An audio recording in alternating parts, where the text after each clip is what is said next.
Sports Encyclopedia. U.S. Steve Kim. Got Trent in the cut. Yeah. Where you at, man? In the gym shooting, I'm Durant. You ain't shooting John Morant. No fucking stupid, we ain't losing. Grind like something to prove it. Came to conclusion that it's proven. Yeah, I'm proven with a reliable source. Straight from the mouth of the horse. Smitty and JB and Smitty from West Coast to your side. Worldwide, we in your city. Keep it 150. We never change what's happening. Hurdle and get it cracking. No capping, we never lack it. Light them up, better stay in your lane. There's only three Lakers that I would not look the other way if I saw them motherfuckers coming.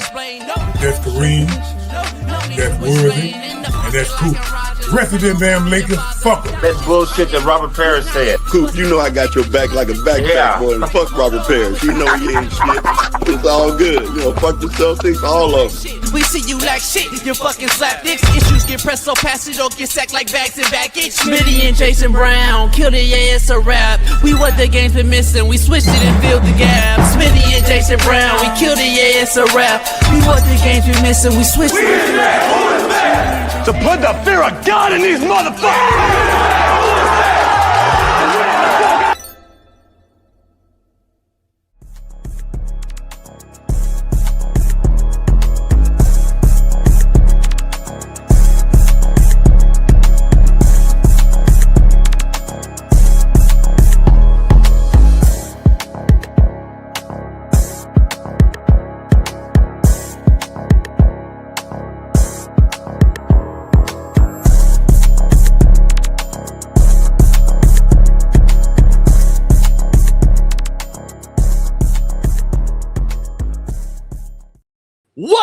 What up, man? We are in the building. It is Truth Telling Thursday. Tell the truth, the whole truth, and nothing but the truth. Pound the like, subscribe, become a member if you're not one. And head on over to Patreon right now. Get my cookbook. It came out at midnight. Shout out to all the people who already purchased one. Download it right there. PDF file. Bam.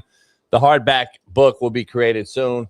Obviously, I have it on a fire sale, so you can get it for a dub. So go get it right now while it's hot on my Patreon. You can purchase it live right there. Let's get it going, man. It is Truth Telling Thursday. Steve Kim will join us. Shaun King will join us. We're going to dive into all things real on the realest show on planet Earth. You see the thumbnail. John Harbaugh to the Giants. A giant deal. It's a done deal. But what do I know? The best job of all of them, as I said it was last week, is the Giant job. Has the most upside, the most young talent. And Harbaugh sees this media market as a positive and not a negative, as a lot of others did. Expect him to bring longtime friend Coach Monken with him, from what I've been told. I believe there will be a conflict going back to Lamar Jackson and the Baltimore Ravens, Harbaugh's former employer for 19 years, and owner Steve Bisciotti. I believe Lamar and Steve Bisciotti, after the latest comments by the billionaire owner, that this will end up being something that pushes Lamar Jackson out of Baltimore. Who wins this debate? Billionaire owner or millionaire franchise quarterback? That will be determined this offseason. I can see a fire sale after Harbaugh was let go after 19 years and this aging roster becoming what it is. I would bet dollars to dimes that Steve Bisciotti blows this whole thing up now that he's come out as this whole flamboyant owner and everybody wants to hear him just speak the real. Listen, I believe he realizes that if Harbaugh couldn't do it with Lamar, but he could without, I think he realizes that we can do it without as well. And I think he blows it up. Expect Lamar, being a Florida boy, to end up in Miami with, let's say, a Mike Tomlin, or even in Vegas with, let's say, a Brian Flores and Brian Daboll combo. Could this be an offseason major climate shift? Not only with NFL QBs being moved, but coaches as well. There are 9 job openings. 9. There hasn't been this many since 2022 when there was 10. Do you know out of those 10, how many are still coaching today, 3 years later? 2. There's already been 8 of those 10 fired just from 3 years ago. Make it make sense. The most recognized being Philadelphia and Detroit, having the 2 offensive coordinator positions. Very intriguing. Those 2 OC jobs, along with 9 head jobs, those jobs must be filled, but not until those 9 head coaching jobs are filled, and then we will see what happens in Baltimore with Lamar and what happens with Tua in Miami, Deshaun in Cleveland, Penix and Cousins in Atlanta, and who knows who will the Jets build around? They obviously need a big-time quarterback as well. What will happen in Pittsburgh once Aaron Rodgers leaves? As we know, he probably is out after Tomlin is gone. All questions that need to be answered. We have the combine. We have the draft. But then we should know we have these 9 jobs filled and all these very, very intriguing offensive coordinator positions in Philly and Detroit. Should be an interesting offseason. But what do I know? What I do know is our far east side of 317, Lamar Jackson loving, LeBron hairline having, Caitlin Clark swinging, Colts loving, 317, Big Smitty joins the show. What's this, homie? What's it? That's my dance, homie. Like when I get hype, I just kind of do this. Like as a big dude, we don't really dance, we boogie. So like a lot of things we do come from like up top. Like, you know, we might rock left and right. We might wave, you know, left and right. We might do what it is. You know, you might do like a little shoulder bounce. We're not doing too much as big men. You know, a lot of you flamboyant dudes, you quarterbacks, you wide receivers, y'all want to do all the little salsa spin around. I'm a D lineman. We just kind of lean back. You know, just keep it cool, man. It's funny. The motherfuckers really make names. Like, you got a name, Smitty Kimes. Yeah. With your picture, though.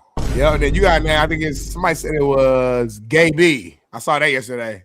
So it's crazy how we all got names. But that why'd you mention that? Like, why'd you mention that? Like, out of nowhere, out of all those. No, it went out of nowhere. That's the only name you got. I haven't seen any other names but Gay B and Smitty Kimes. So, but that's a credit to our chat for being tuned in, for knowing our jokes, our lingo, and those things come with the territory. So I want to shout out to all the haters in the chat, like Ray or RR and YYNK, Go Blue Motherfucker. I want to shout out to MSJ. I want to shout out to Andrew Nance. Obviously, Joe Accord. What's going on? What's going on, Joe? I ain't talking to Joe in about a month. Happy New Year, Joe. How's the weather? How's the family? It's good to hear from you, Joe. You be scaring me sometimes, but it's good to hear from you.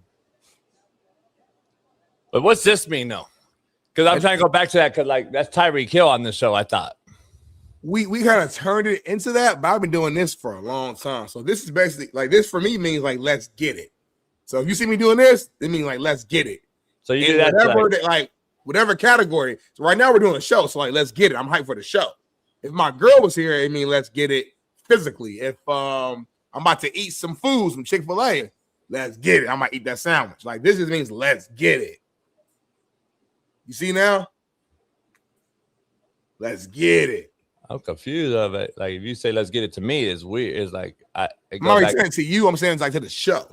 Yeah, I go back to like the Patriots, like cheerleader that we have viral video going right now. To me, that would be like out of pocket to say let's get it for that. My girl know I'm not gay, so that's all that matters to me. I'm not saying you're gay. I'm just saying to you to do that to me. I'm not doing it to you. Throws me off. I'm not doing it to nobody. I'm just doing it because I'm excited, and that means let's get it. And let's go. I'm ready to go. It's like 6 a.m. Got up around 4:45, 5 a.m. Prayed, did my thing, brushed my teeth, washed my face, took a piss. Thank God, all that. It's time to go. It's 9 a.m. on the East Coast. Let's get it. Chop C said, let's talk about the sport, man. He tired of hearing the BS. And I agree with him. Well, he's not a member, so he can shut the fuck up. It's real simple. Like, now I'm taking longer.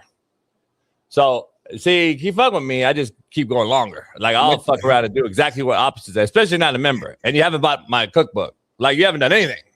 Damn. So, no, it's not a sports show. Does it say the Coach JB sports show with Big Smitty? Yes or no? Just answer me that question. It doesn't say that. But we are in the sports category, and we were ranked top 3 college football show as well. So that is a sport. We don't even talk college football. I know. Like, that just shows you how popular the show is. Okay. And then do a college football specifically. I don't even watch it. Because they got like the Bussin' Boys or Bussin' with the Boys and fucking, what's his name? Pate on ESPN now. And I laugh. Why you laugh?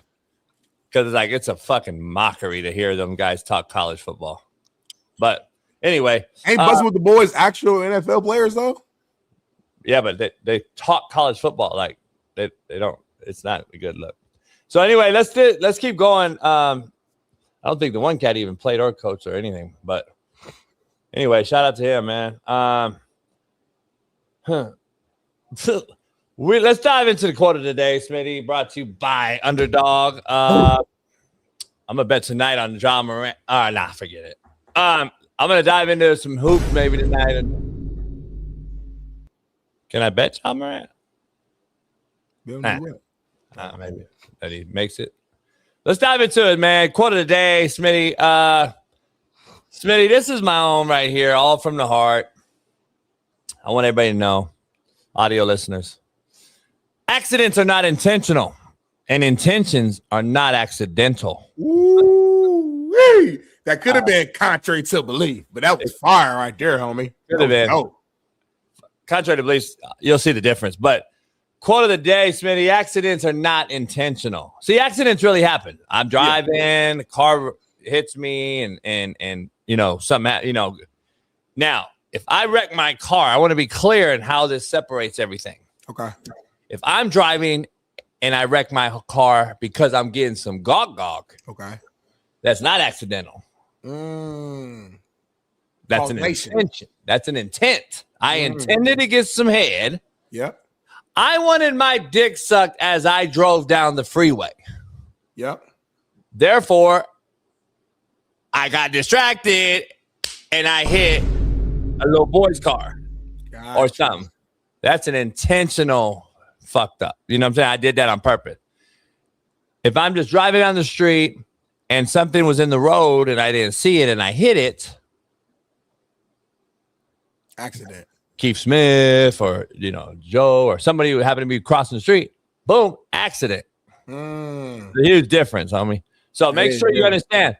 But don't get it mistaken for an intentional fucking act. Don't get it mistaken. Don't sell me that. Well, it was an accident, JB, that I fell in and my dick fell in your wife. No, it's not an accident. So, like, we got to stop with that bullshit because we give a lot of cats passes just because they say the word I apologize. Stop. I mean, that's an intent. You ain't going to fucking get over on me, you lying motherfucker. That's deep. Contrary to belief, Smitty, it's easy to be average. That's it. Contrary to belief. Right. Yeah, now short and sweet. Now you see the difference. Now it makes sense. Like full circle, it makes sense. Yeah. It's easy to be average. It is. It's real easy to be average. Like everybody can do it. Like 99% of the chat is average because they just want to take the easy way out. Respectfully. Yeah, respectfully. They want to take the easy way out. No offense. Everybody at the stop sign. We're all there in line. Mm-hmm. Everybody turns left. I make it right. Come on now. I make it right. Straight. I make it. You can't go straight. It's just a dead end. You can go straight. You can't go straight. Create your own lane. But there's nothing straight. It's just nothing. There's a wall. I'm going back there. It's like a wall, like Hamas.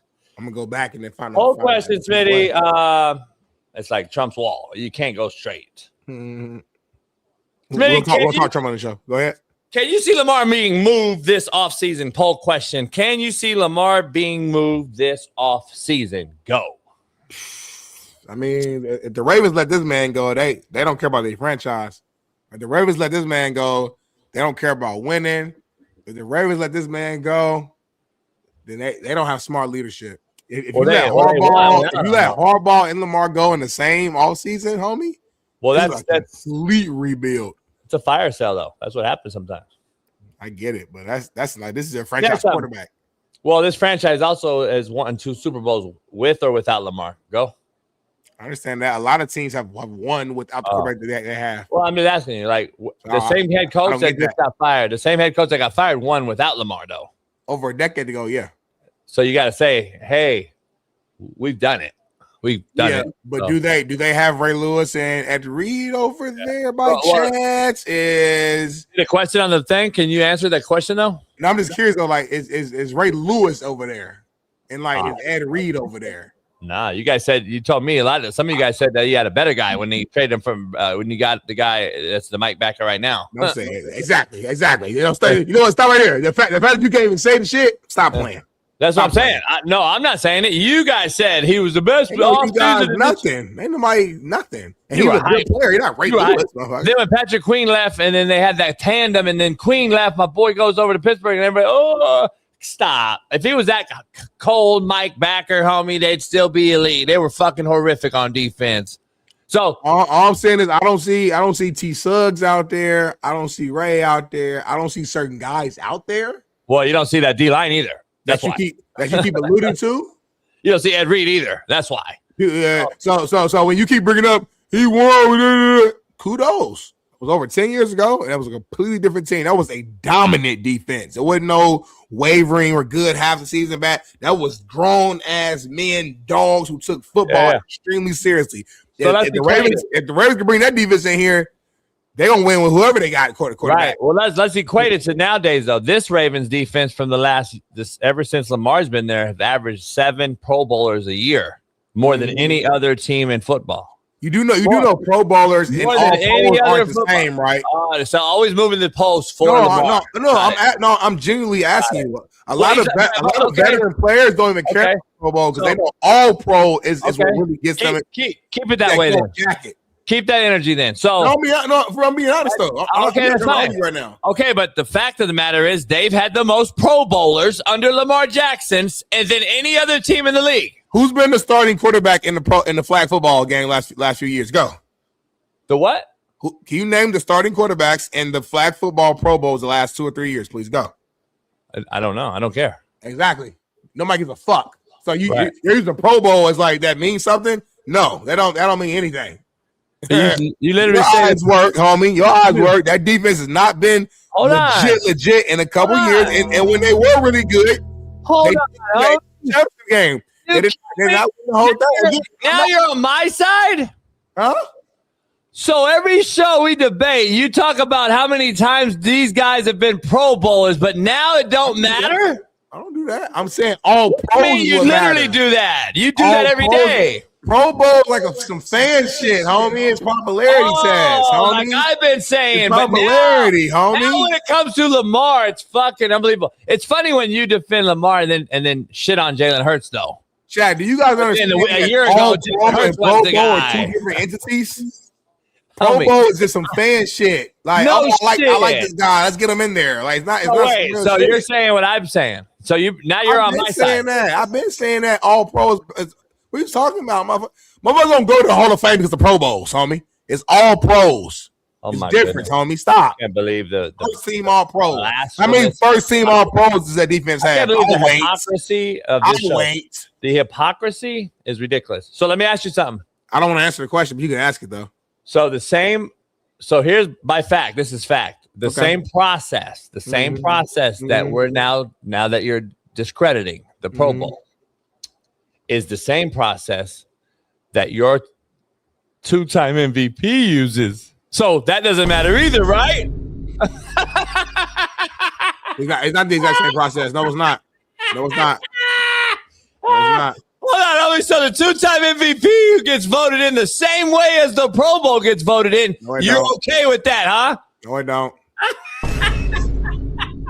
The hypocrisy for Lamar Jackson on this show is unbelievable, homie. I do no hypocrisy. I'm saying, homie, we've already admitted it. You just said Josh Allen didn't get it because he got it last year. He should have got it the year before. The process is not the same, though. You're like JB. The problem is that like you're getting hyped and excited, like you said, a bar, and you're smiling all hard and stuff like that, and that's cool. And I know Gene is saying mic drop again, and make sure. So no, fuck that, no, fuck it. Somebody said, "Damn, Smitty, you clicking JB." The thing is, like, Google works, chat, and thank you, Freddie Mac, for having a brain and know how to use your keyboard. When JB says things, it's not the Bible, chat. Y'all love swinging on his ball hairs.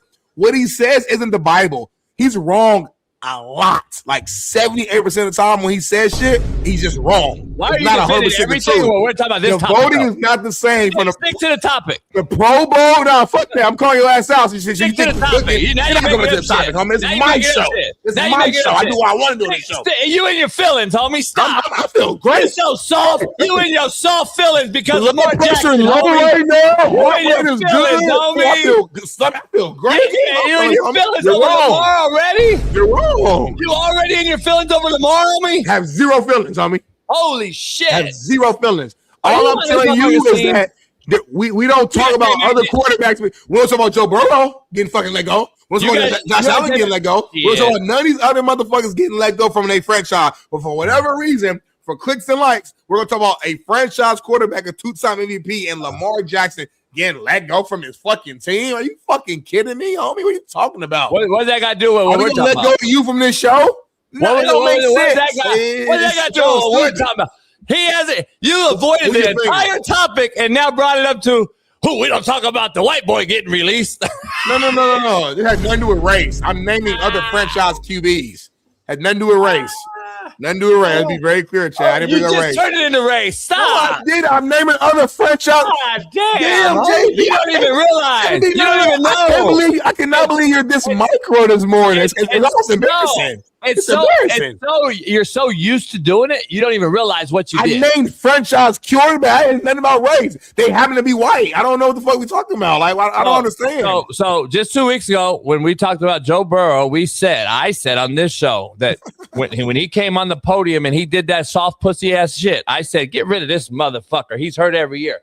So did I not say that? You did say that in that moment because you were emotional because you didn't like his fucking presser. But in general, though, we're not watching his play and we like, gotta get him out of there.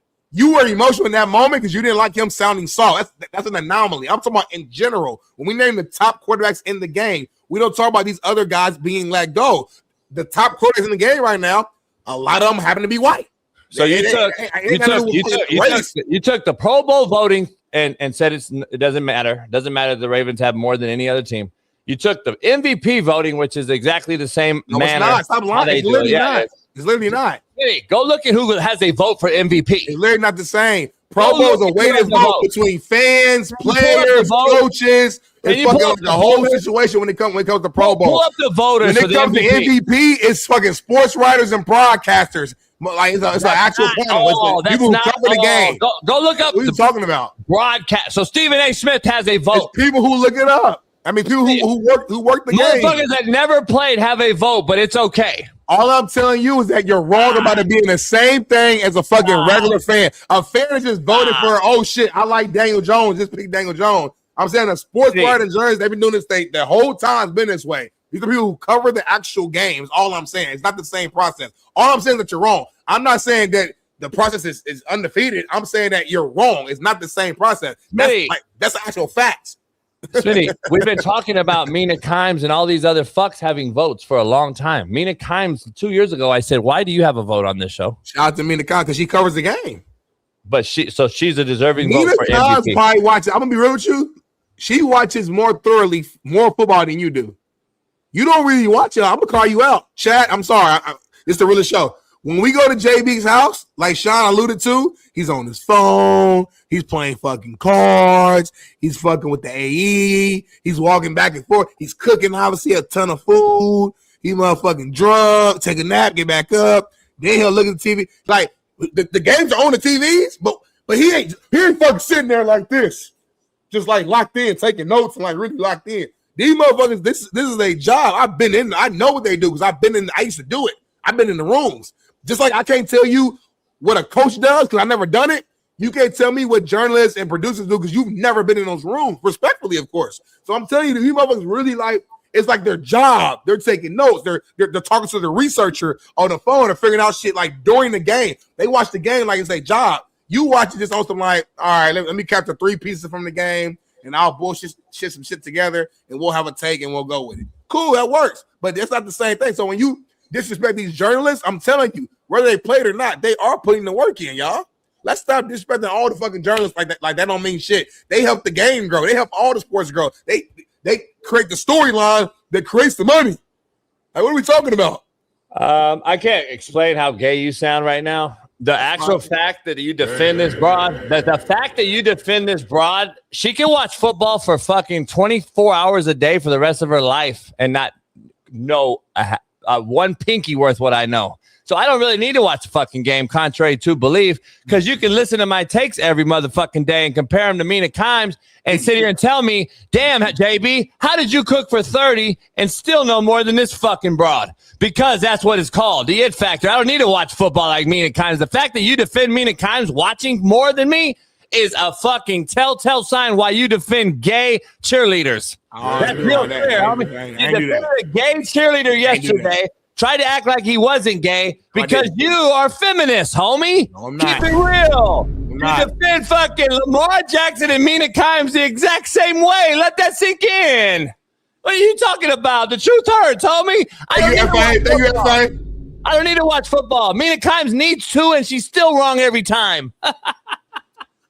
FA Scott Amapo said either way it's still the AP MVP award, not voted by fans.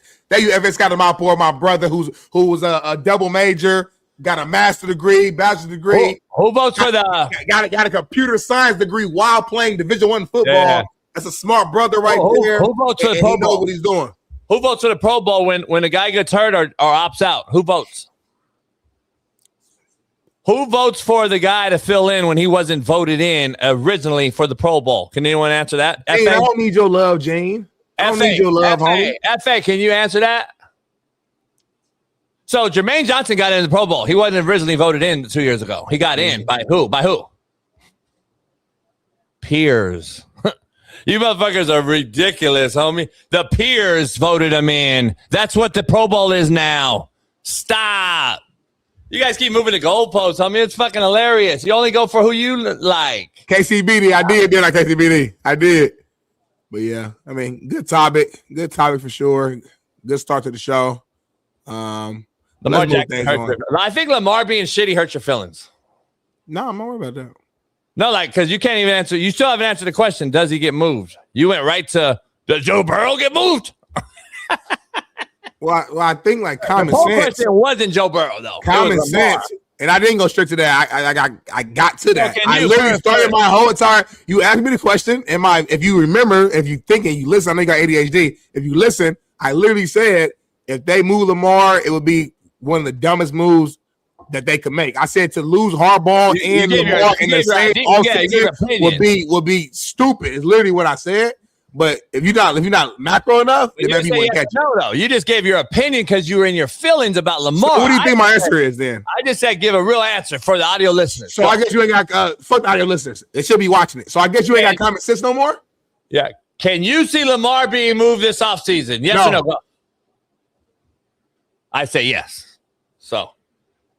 And it makes sense because his mom's an agent and then it's this agent. And of course, you defend all that. So I get it. No agent. She's a fucking agent. That's what I'm saying.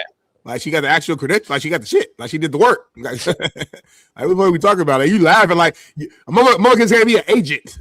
Like in the NFL. When I'm talking about college. Go shake your head, Bailey. To be an agent in the NFL, there's a legit process to be an agent. There's no quotes. Like there's no quotes with that. And that's the same thing you defend Mina Kimes. Mina Kimes knows quarterback play because she is on ESPN.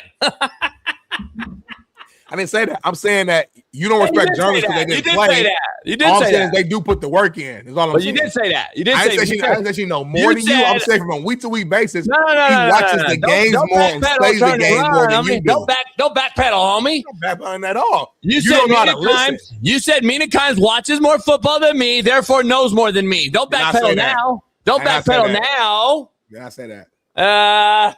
Not say that. So, chat, just for everybody who's listening in.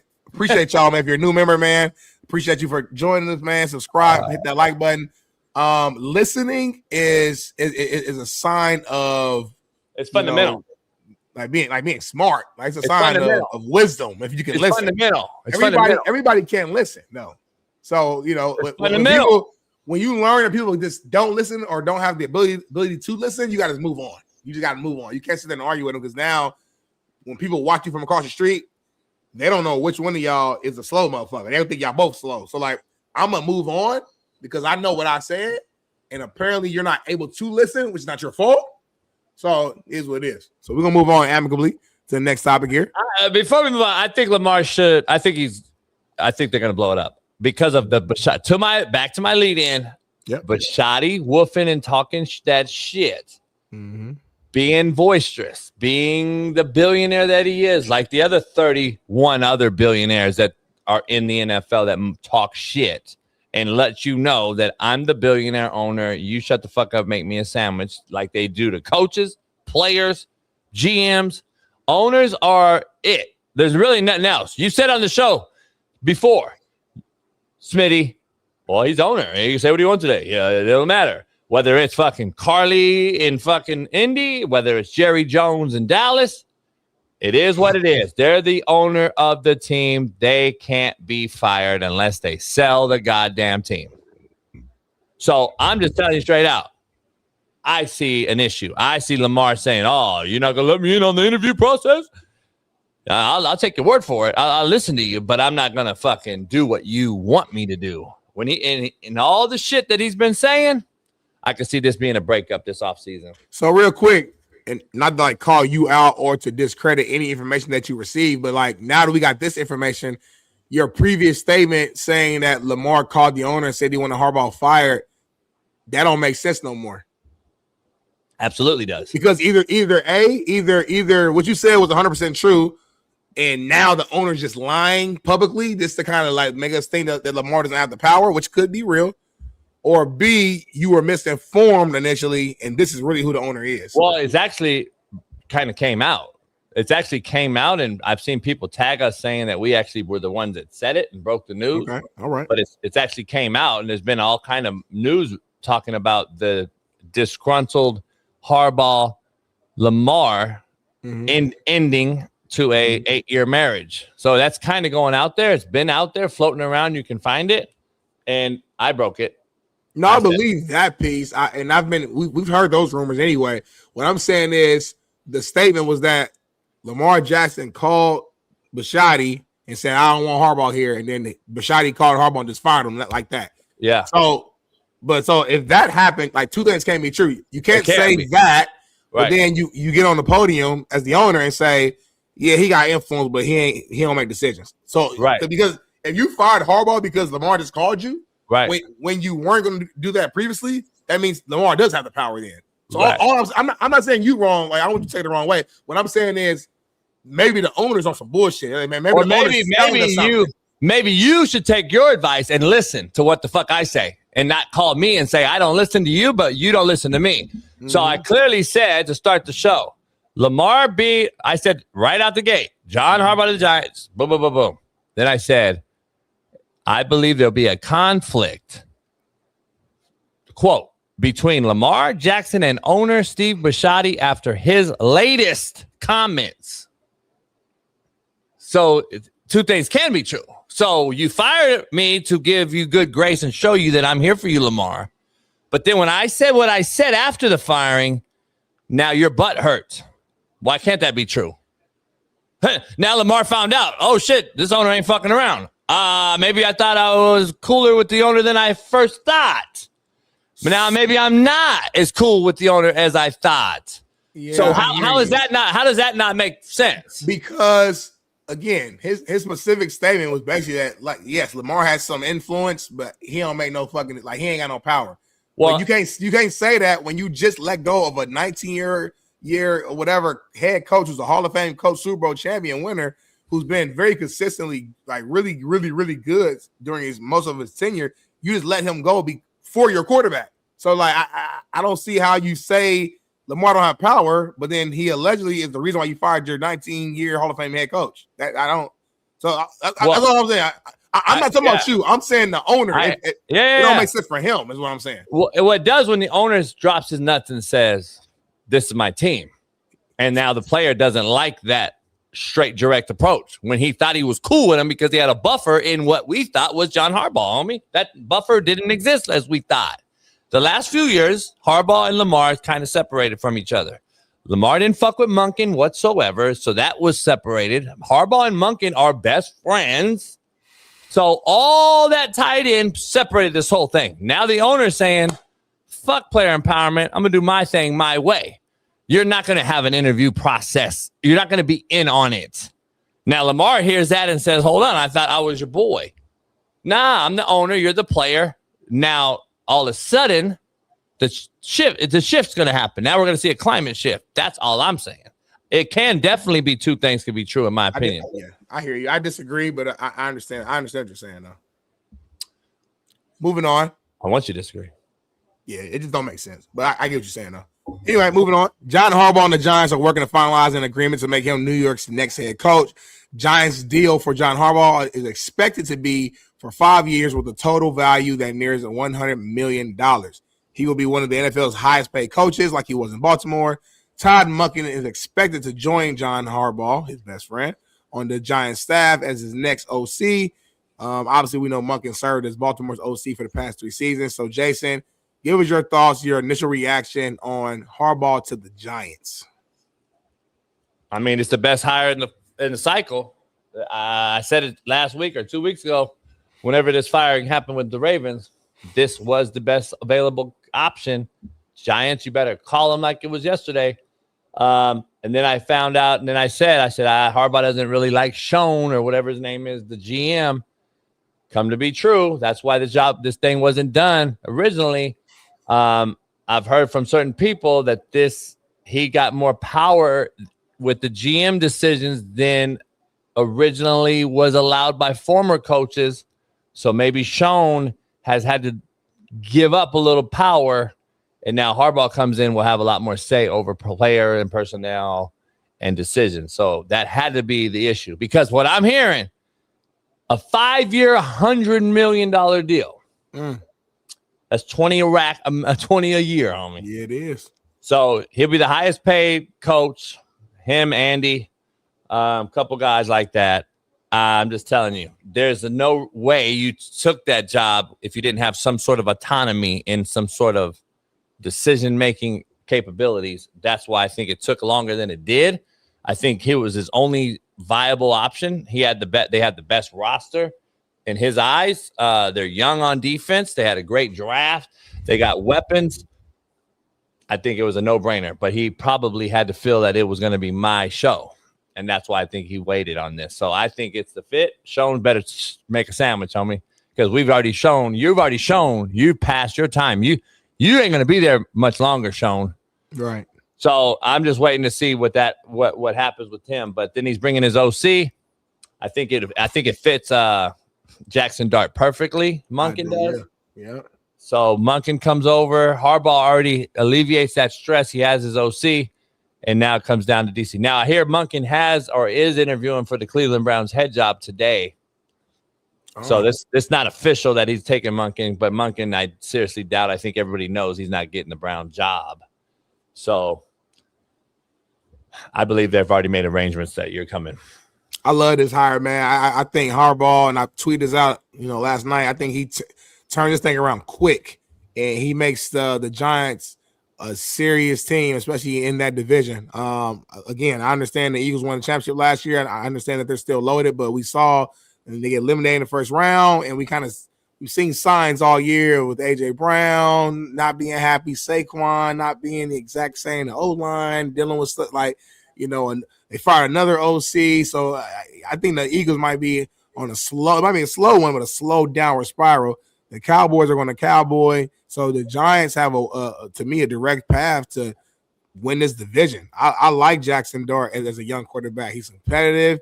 He has that swag, that leadership, just natural, just personality that kind of spreads across that locker room. Same thing with Cam Scatterbo. He's gonna come back healthy. And of course Malik Neighbors, who I think has the ability to be a number one, like the number one receiver in the NFL. Like he has that type of skill set. They still you got some picks they're gonna get it, some other draft picks to help make that team better. The defense is loaded, especially up front with that D line. Skill for skill, they probably got the best D line in the league. Just looking at skill set.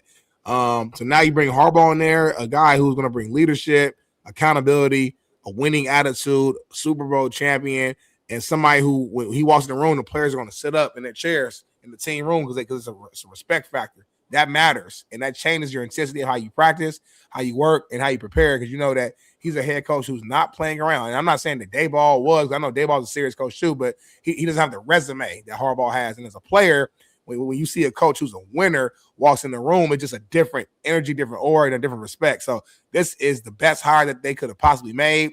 I think New York fits him. He fits them. And as a football fan, I don't care who your team is, you should all be excited for the New York Giants, their potential rise and kind of getting back to being like a prominent team in the NFL. I think it's good for all of us.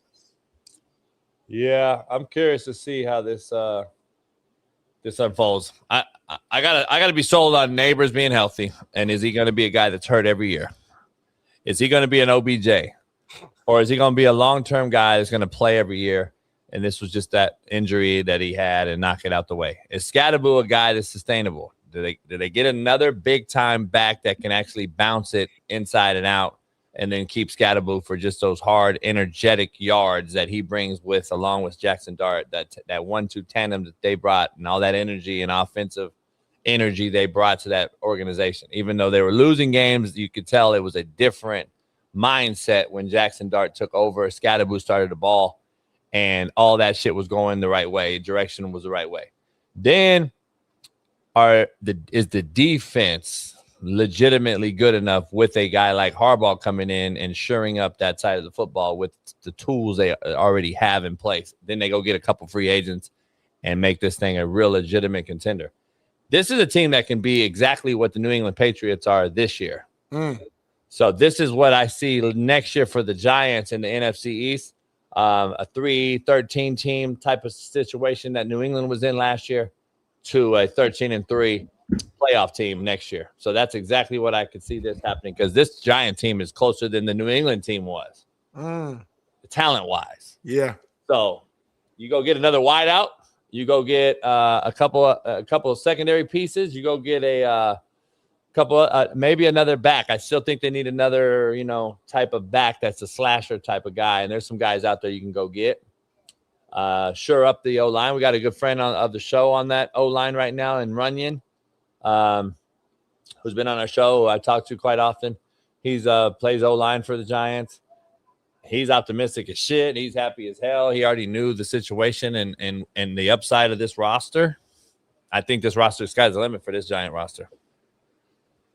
I agree, man. We shall see, man. Congrats to Harbaugh, man. We said on the show it wouldn't take that long to get another job. So I'm excited for him. Excited to see what happens. So, but moving on, man, to another topic here, man. Your guy Shaun McVay was asked if Matt LaFleur has been helping him prepare for his matchup against Ben Johnson and the Bears this week, and you are gonna like his answer, man. Tune in. Check this out.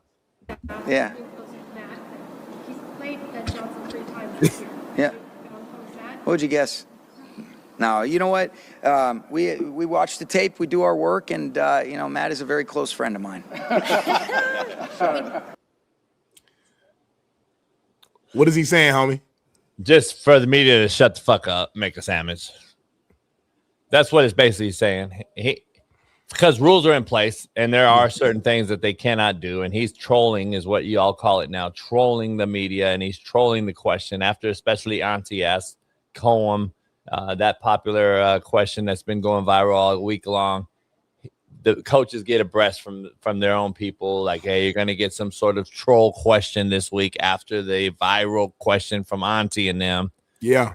So now they already know going in. That's just how it works. And now McVay already knew something was going to be asked. So he ran with it. That's all that is to me. I think I actually agree. I think that they can talk legally on the phone and say, hey, man, this a motherfucker that maybe is not in the media. Let's say they have a 3 technique that rotates. He's an NFL player, but he's not a guy the media talks about, or maybe shows don't talk about. Fucking, he'll call McVay and say, hey, this motherfucker can go, man. This motherfucker calls us. He's the change the game. Yeah. See, only coaches would know. Like, this motherfucker, goddamn, beat the double every goddamn time. We were up 21-6. The fucking game was over. This fucking backup 3 technique came in and was just wrecking shop, and we had no answer. We didn't see him on film. Like, we didn't really break him down. Shit like that is what's talked about between friends. Yeah. Not just, here's my scouting report and go ahead. Like, nah, that's not how it works. It's the NFL too. And as good as friends they are and all that shit, coaching together and all that, they still have some decorum as far as, all right, you got to still do your job just like I had to do my job and beat this team. And you always say it too. Coaches got egos too. Like if I win, I'm gonna win because I won. Because of my scheme, my study, and my research, my work, not because I just copied whatever you said. And then also respectfully, you lost. So I don't know if I really want to, copy your gameplay anyway. So I'm with you. I think he's just trolling them as well. Like you said, I'm sure they're having like casual conversations to your point, little things, watch out for this, watch out for that. But at the end of the day, man, Shaun McVay's a genius. So I've been hearing some shit too, man. I don't believe. I think LaFleur may be the 10th job opening, or back to 9. I don't think he's signing, and he hasn't re-signed. And I heard there's some issues there. I heard Green Bay and him aren't on the same page, and I wouldn't be shocked if LaFleur is out either. Where you gonna go? Who knows? I know a place that screams. He screams McVay, a notch below McVay to me. But he's McVay-ish. I would hire him. I would hire him as a coach. But to me, if I'm Las Vegas, I call the Florida heartbeat. West Coast swag, that offense, bring it to the West Coast. You get Vegas fan base back in tune. You bring some excitement. You fucking go get some guy, make some trades, move some things. You got the number 1 pick. I like him. I like him in Vegas like a motherfucker, and I haven't even seen him leave Green Bay yet. But I'm just telling you, I'm hearing that him and Green Bay may be on the outs. Damn, that's crazy, man. All these good coaches. It's like, again, we're in this microwave society where if you don't win a Super Bowl, you could get fired. You could get let go. But what happens is, Smitty, there's no this is a we haven't had this many job openings since 22 when there was 10. 8 of those jobs are already reopened. Yeah. 3 years later. So I'm just telling you right now, I think this is also there's a thing out there like Tomlin, why he left immediately, because he knew he was tired of hearing the fucking chirping and the voices and all the bullshit. He already knew he was leaving if they lost. So he walked right in and told them, I'm out. And then the next morning he was out. So he already knew what he was doing. I think now that there's 8 other jobs open right now, currently today, LaFleur sees that and says, hey, y'all don't want me. There's 8 spots open. Usually there's only 3 or 4. So now there's 8 spots. Little leverage. And it gives me like little leverage. The 32 flavors type of thing. I can go, I like the Raiders. I can see who they got a quarterback. I like Tampa. I like Atlanta. Miami, right. I like Miami. I could go down Miami, look good. I like Tennessee with Cam Ward. I can go get him right. There's some options. So I don't know. I like LaFleur in a couple of those places. I like that, homie. I like that mindset, man. Well, moving on, man. And we couldn't do this show without shouting out our guy, man. Huge congratulations, man, to Utah Ute legend Eric Weddle for being named to the 2026 College Football Hall of Fame class, homie. Pump it up, man. We ain't got the clap sound effect no more. We ain't got the hell yeah. Get hyped in the background. You hear that? Yeah, I heard that. You did? Yeah, I did. What was it? They were cheering. Yeah, that's my board. I can't hear it now. Yeah, I can hear it. What's it? You is slap dick pretty much. Why you calling me slap dick? Cause my dick slapped me. Why you calling me slap dick? What's it? Doorbell.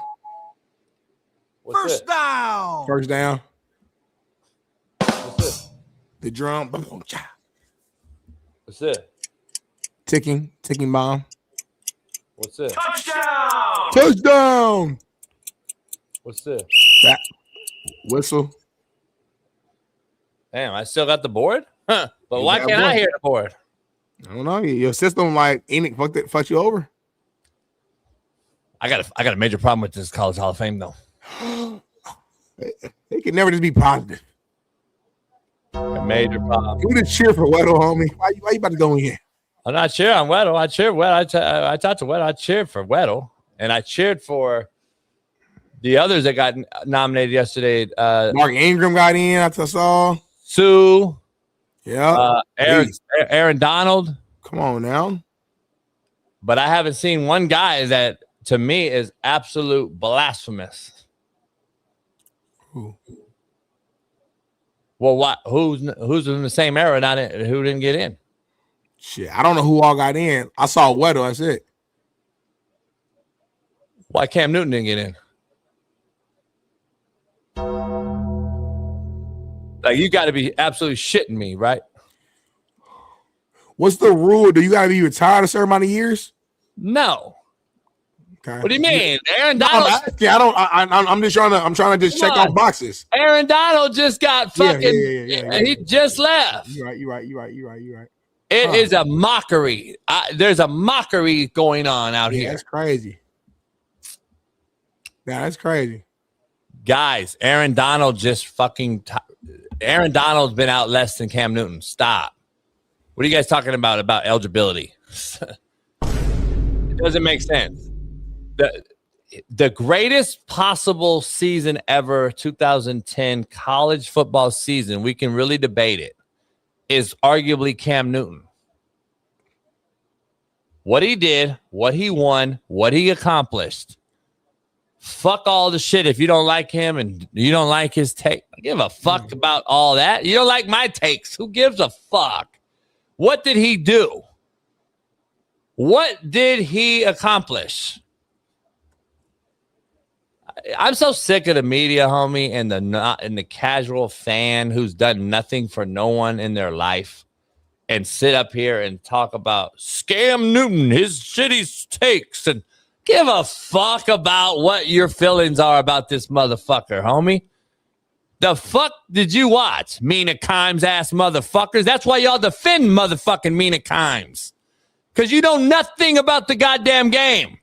He took a team with 0 NFL talent and beat Oregon and won a Natty and won a Heisman and went to a fucking Super Bowl. I was in high school watching that Are shit. you Crazy. fucking shitting me? Yeah. Are you fucking kidding me, homie? Yeah.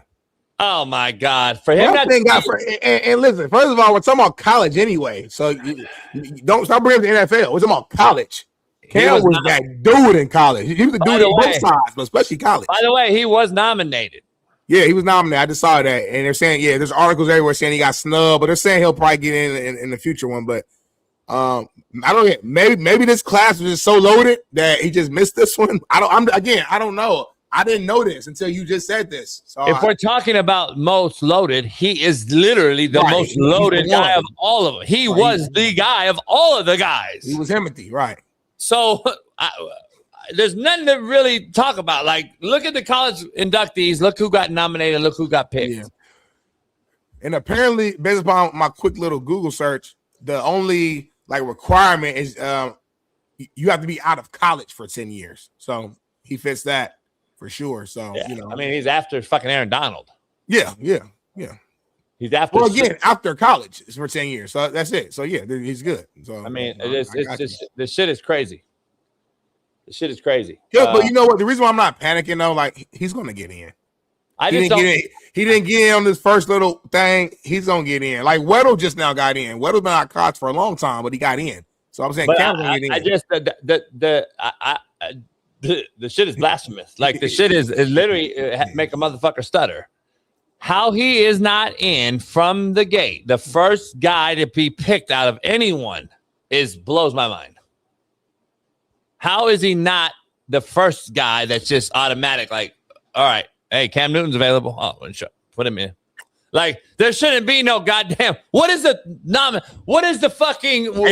Like you said, there should be no process. Why didn't he get in? I want to know why he didn't get in. Like Cam Newton, Reggie Bush, like certain names, just off the bat, we just know. College Hall of Fame. Yeah, why didn't he get in? I don't know. Don't yell at me, homie. I'm with you. Like, the shit is ridiculous. Like, it literally makes zero sense. There's no fucking, like... That was my era when I was really, in tune with college football and, watching the shit. There's no debate, though. There's no discussion. There's no... He had an off-the-field issue. There's an arrest. There's no debate and why he's not in. But shout out to our great guest, Eric Weddle, because obviously he's well-deserving and a Super Bowl champ as well. 1,000%. One of the best young rising quarterbacks in the country. being offered by everybody that he's the head coach of out here in San Diego Rancho Bernardo. So shout out to E-Dub, is obviously one of the show favorites for getting in. Well deserved, man. And that's exciting as shit that we got a College Hall of Famer on the show. So I don't want to make it about Cam and not him, but damn, how do you not have Cam Newton in there? I believe everybody that got inducted would tell you and be as exactly animated about this discussion as I am. Like, that's what makes it ridiculous. Like, how he's not in and why and what the process is. There really should be no process. There's no excuse. There's no why. None of that. And by the way, if E-Dub didn't get in, I'd be doing that for E-Dub right now. But E-Dub got in. And I'm looking at the snubs, and I'm like, whoa, wait up. This don't even make sense. This got to be something wrong. And I thought it was something like some crazy loophole or something. I'm like, no. He was nominated like everyone else. Yeah. I got the list here. I was Peter Ward, Dom Gasol, Eric Weddle, Bob Novogratz, Terrence Newman, Herman Moore, Jordan Lynch got in. So I played against Jordan Lynch and fucking Jordan Lynch. Again, he's not better than Cam, obviously. I'm just saying, though, Jordan Lynch was a motherfucker. No, I swear to God. I know he was. Okay, all right. This is a motherfucker. He ain't Cam, but he's a motherfucker. But balled out against everybody. Not just don't Mac. I'm talking about they played against fucking Florida State in the bowl game and competed. Fucking like he's legit. Right. That's the one team we couldn't beat. When Ball State was like fucking ranked top 25 in the nation when I was there. That's the one. I know what you're doing. I'm just telling y'all right now, chat. Fuck all that. Stop. For now. I ain't let hey, chat. When you get a chance, go Google Jordan Lynch highlights. You gonna see me on there probably missing the fucking. Telling you, Stop. Y'all, Jordan Lynch is like that, homie. Stop. He finished top. He was a Heisman finalist. Stop it. You know, JB. You know how hard it is to finish top 5 as a Heisman finalist from the MAC, homie, from the MAC. Please stop it. I'm not comparing him to Cam Newton. Stop. He's not Cam. I'm not saying that. I'm saying Jordan Lynch was a motherfucker. Shh. Please stop it. Please do stop it. Discrediting the show. Stop it. Don't do that. Shh. Stop it. This is bullshit. I like that you defend the white kid, but stop it. I'm telling you, Jordan Lynch was a bad motherfucker, bro. You have to stop it. That's whisper. Jordan Lynch was a bad boy. I played him firsthand. You are but you're making a super big story, and you're like defending the shit out of Jordan Lynch, homie. Because as soon as I said his name, I saw your reaction. So I had to, like, before you went in. We off Cam not getting in. You went from Cam not getting in to Jordan Lynch getting in. I'm with you with Cam. I'm just saying Jordan Lynch, though. But stop Jordan Lynch, though. I don't like how you say, though. Like, you're emphasizing Jordan Lynch still over Cam. No. I'm saying Jordan Lynch was a bad boy now. He's a bad boy now. I get it, but he's like a mid-major guy. No, but they played the Florida State. They played like out of conference, and he still ball, gave them work. But stop. Top 5 Heisman finalists, ran the ball, threw the ball. He was like Tim Tebow of my era. Did he get in this thing? He got in. And who did it? Cam. Stop. Let's get back to that. Like, fuck Jordan Lynch. Get back to Cam not getting in. Two things can be true. Cam Newton should be in. You said earlier. Jordan Lynch should be in. Cam Newton should be in first. What the fuck we talking about? I hear you, but listen, you got Jordan Lynch, you got James Laurinaitis, you got Olin Kreutz, Mark Ingram, Beast, Chris Hudson, Garrison Hurst, Marvin Harrison, Aaron Donald, the greatest, George Cumbie, Bruce Colley, Kijani Carter, and then you got Jerry Azuma. Do you know when those guys played? When? Do you know when they played? When? Way before. Your name is Peter Warwick. I mean, it's way before Cam Newton. That's the point. That's what I'm saying. It took a while to get in. No. Yeah, you're missing the point. Time out. Jordan Lynch and Aaron Donald are after Cam Newton. A little bit. You can't keep fucking moving the needle, homie. Stop. Holy fuck. This is a blasphemous ass fucking show, homie, if Cam Newton's not in. By the time this fucking show ends, if Cam Newton's not in and they fucked up and said, we fucked up, everybody, we didn't get the goddamn thing in. Fuck it. If it's not done by the end of this show, I'm leaving early. I'm leaving around 8:30. Well, get ready to leave. I'm fuck around and leave around 8:30 If he's not in by 8:30, if he's not in by 8:30, I'm leaving. I'll be real with you. If Cam Newton not in, because I'm with you now. If he ain't in, we're going to end the show early. I'm in the show at 8:40. I'll be real with you. You leave 8:30, I'm in the show at 8:40. I'll be real with you. So Cam better get in here because I don't want to do that. But it's just say you fucked it up. Just say I fucked up. I fucked up. Just say that. It will be good. Somebody should call in live and tell us on the show live we fucked up and Cam needs to get in. Hey, it happens sometimes. We all fuck up. So real quick, man, I almost been 5 minutes on here. And I know we got to do a super duper quick commercial and then we'll come right back. But your reaction, this is going viral. Drewski's skit about the mega church pastors has been everywhere. Everyone's been getting their opinion on it. Some people have been laughing, thinking it's hilarious. Some people, I had a call with Uncle Jimmy who might join our show at some point. First I heard about it. And he was talking about how he thought it was wrong. And there's all different types of like. Wait, I don't know what's going on. I have no idea what's going on. Well, let's go ahead and show it. It's a skit. It's a church skit. Let's show it. Drewski right here, bro.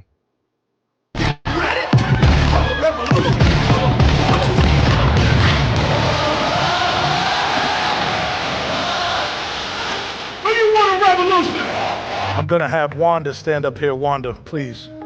Wanda told us earlier this month that she could not have a baby anymore. So I impregnated her with the word of God.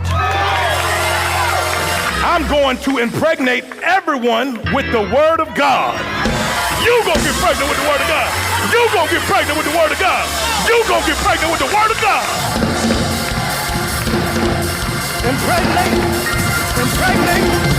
I had somebody in the congregation ask why I'm wearing Christian Dior and Christian Louboutins. Because I'm a Christian and I walk in the blood of Jesus. Give him some praise. I'm a Christian first and I walk in the blood of Jesus. Give him some praise. Give him some praise. So we are raising funds for a project in Zimbabwe. Yes, we are trying to get our congregation over in Africa. Amen. We wanted to raise $4 million for that. Amen. Hallelujah. That needs to appear today. We are not letting anyone leave until we reach our goal. Amen. Hallelujah. Life savings here. Give him some praise for that. Give it his life savings up. Apostle Richie says, baby, can you help me? I said, can you help me? I said, can you help me?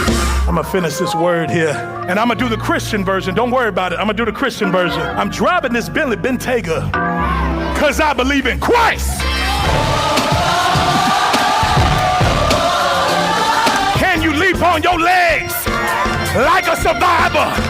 Can you leap on your legs till the money fall out your pockets?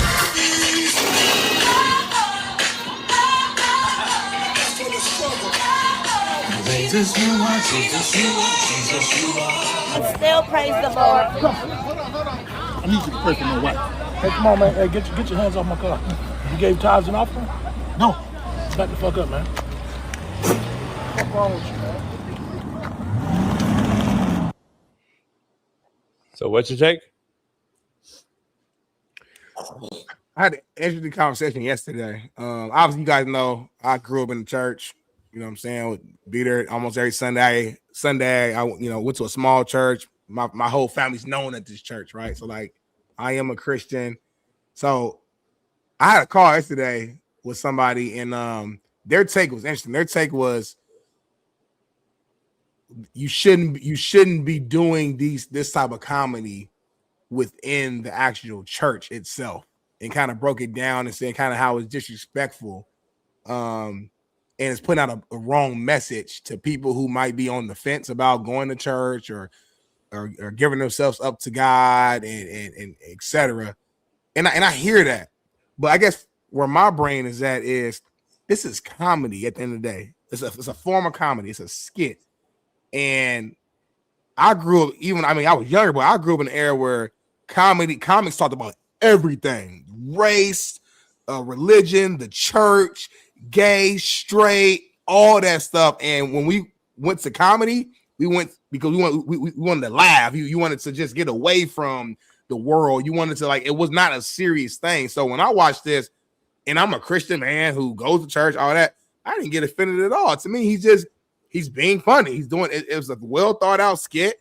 Took time, took a lot of effort, and he's making fun of, unfortunately though, a part of the church that is real. There are pastors out here, unfortunately, who are not really in it for the people and in it to really serve God and in it to really teach us about God. They're in it for their own personal reasons and money. And you see these mega churches out here doing and saying all these crazy things. So to me, I thought it was a great skit. I thought it was funny. I thought it was well thought out. Seeing the motherfucker hanging up from the thing, it's just funny because you see a lot of these pastors are doing like these wild theatrics, almost like they're at a rap concert or something, and just to try to, get clicks and likes. When, like, I grew up in this traditional, like, go up there, teach us God. It ain't about all this other stuff that you're bringing into it. So I thought it was real. I thought it was good, but people do have different opinions on it from a disrespect standpoint that I just don't agree with. I look at it different. I'm a real one. I look at it different. I think he was actually calling out the church, and it went over everybody's head in here. I think he's told. Yeah, I know. I know you said what you said, but I mean, I think the initial thoughts are literally about how he's mocking the church, where he's actually mocking you that attend the church. I don't really give a fuck too less. I don't think it's funny just because I don't think he's funny. The fact of that though doesn't offend me because the hypocrisy in the chat is real, and you guys are mad at me when I do baby Jesus prayers. You do be cussing and stuff though, and you be talking to God. So that's only part when you start to cuss and say vulgar stuff while you're talking to God. Jason, where you at? Like, my only problem, Jason, is when you cussing, you can't pray. Jason, we'll be back in 5.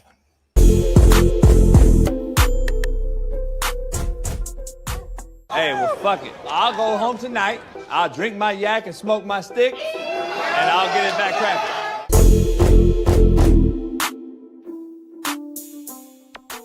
Male cheerleader Jeremy Greer has gone viral for his victory dance after beating the Chargers on Sunday, man. Check this out. Don't just lead in shit like this. Don't just say shit like this. What? What did you say? No, I was reading the topic that our producer set up. The Patriots male cheerleader Jeremy Greer has gone viral for his victory dance after beating the Chargers on Sunday. I gotta get in earlier and read the fucking rundown. Go ahead. Me too. Check this out.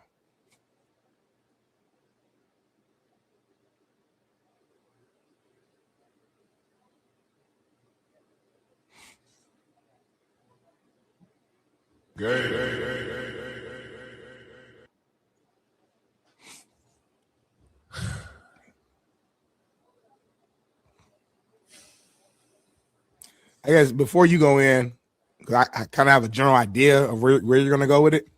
We've had male cheerleaders for a long time. It's not something that I'm going to do. It's not something that my son's going to do in the future. But to each his own. I guess where I'm at, I live a certain lifestyle and have certain, call it beliefs, call it whatever. So, like, we live in America where you can kind of believe and do what you want to do. This ain't got nothing to do with me personally. I'm not even putting my energy towards cheerleading as a whole. When I'm watching the game, I'm watching the game. So for me personally, this doesn't move me because I'm not focused on that. Go ahead, Jason. I'm going to go on ChatGPT. I'm going to create a meme or something of Rabel running and just fucking smoking this cat. Wow. I'm going to see if ChatGPT could do that for me for tomorrow's show. And respectfully. Chat who? Threw me for a loop. I wasn't expecting this particular topic at all. I did not know that they had a gay boy cheerleader. I did not know that. Well, we don't know if he's gay or not. But yeah. How do you not know? See, that's the problem with liberals. Liberal mindset is unwilling to accept the truth when it smacks him in the motherfucking face. All I'm saying is, hold on. Do you know him? Yes or no? Yes or no? Don't matter. No. Ask my question. Do you know him? It doesn't matter. Like, JB, I'm gonna be real. I don't know if you're gay. I don't know if Bailey's gay. I don't really care. Like, I don't know what y'all do at home in your privacy of your room and the door shut. I have no idea. You're really like, you guys are really fucked up. Like, y'all could be gay, maybe. Like, you're you really, be gay, JB. I have no idea. Like, that's you guys are really, you're really delusional. Like, you I'm guys not are worried really about your fucked up. bedroom, JB. I don't know what you're doing in your bedroom. You guys are really fucked up. Like, I don't know what you're doing. Like, you could be. That could be what you're doing. You guys are really fucked That's up. all I'm saying. He's feminine. Cool. What bathroom you think he goes in? He likes to dance. What bathroom you think he goes in? He's the men's. What? The men's back. He's not a trans. Like, the men's bathroom. He's straight as a motherfucker, right? He actually just was practicing. I didn't say that. I said I don't know him. I don't know him. Anyway, he's very feminine though. Because he's fucking gay. He's a man. The shit you defend. Like, at what point in your life you're gonna be like, you know what? I'm not defending them. I'm saying I leave it up. You ain't never met no feminine men. I was just fucking with everybody. Yeah, they're called gay. They're called gay. Oh shit! They're called gay. Yeah, homie. Yeah. You mess with feminine men. What? You mess with feminine men who get bitches. Like, for example, Prince. Prince was feminine, but he got bitches. Smitty, he had bitches because he had fucking videos that were humongous, and he had bad bitches on there. I'm saying that's an example.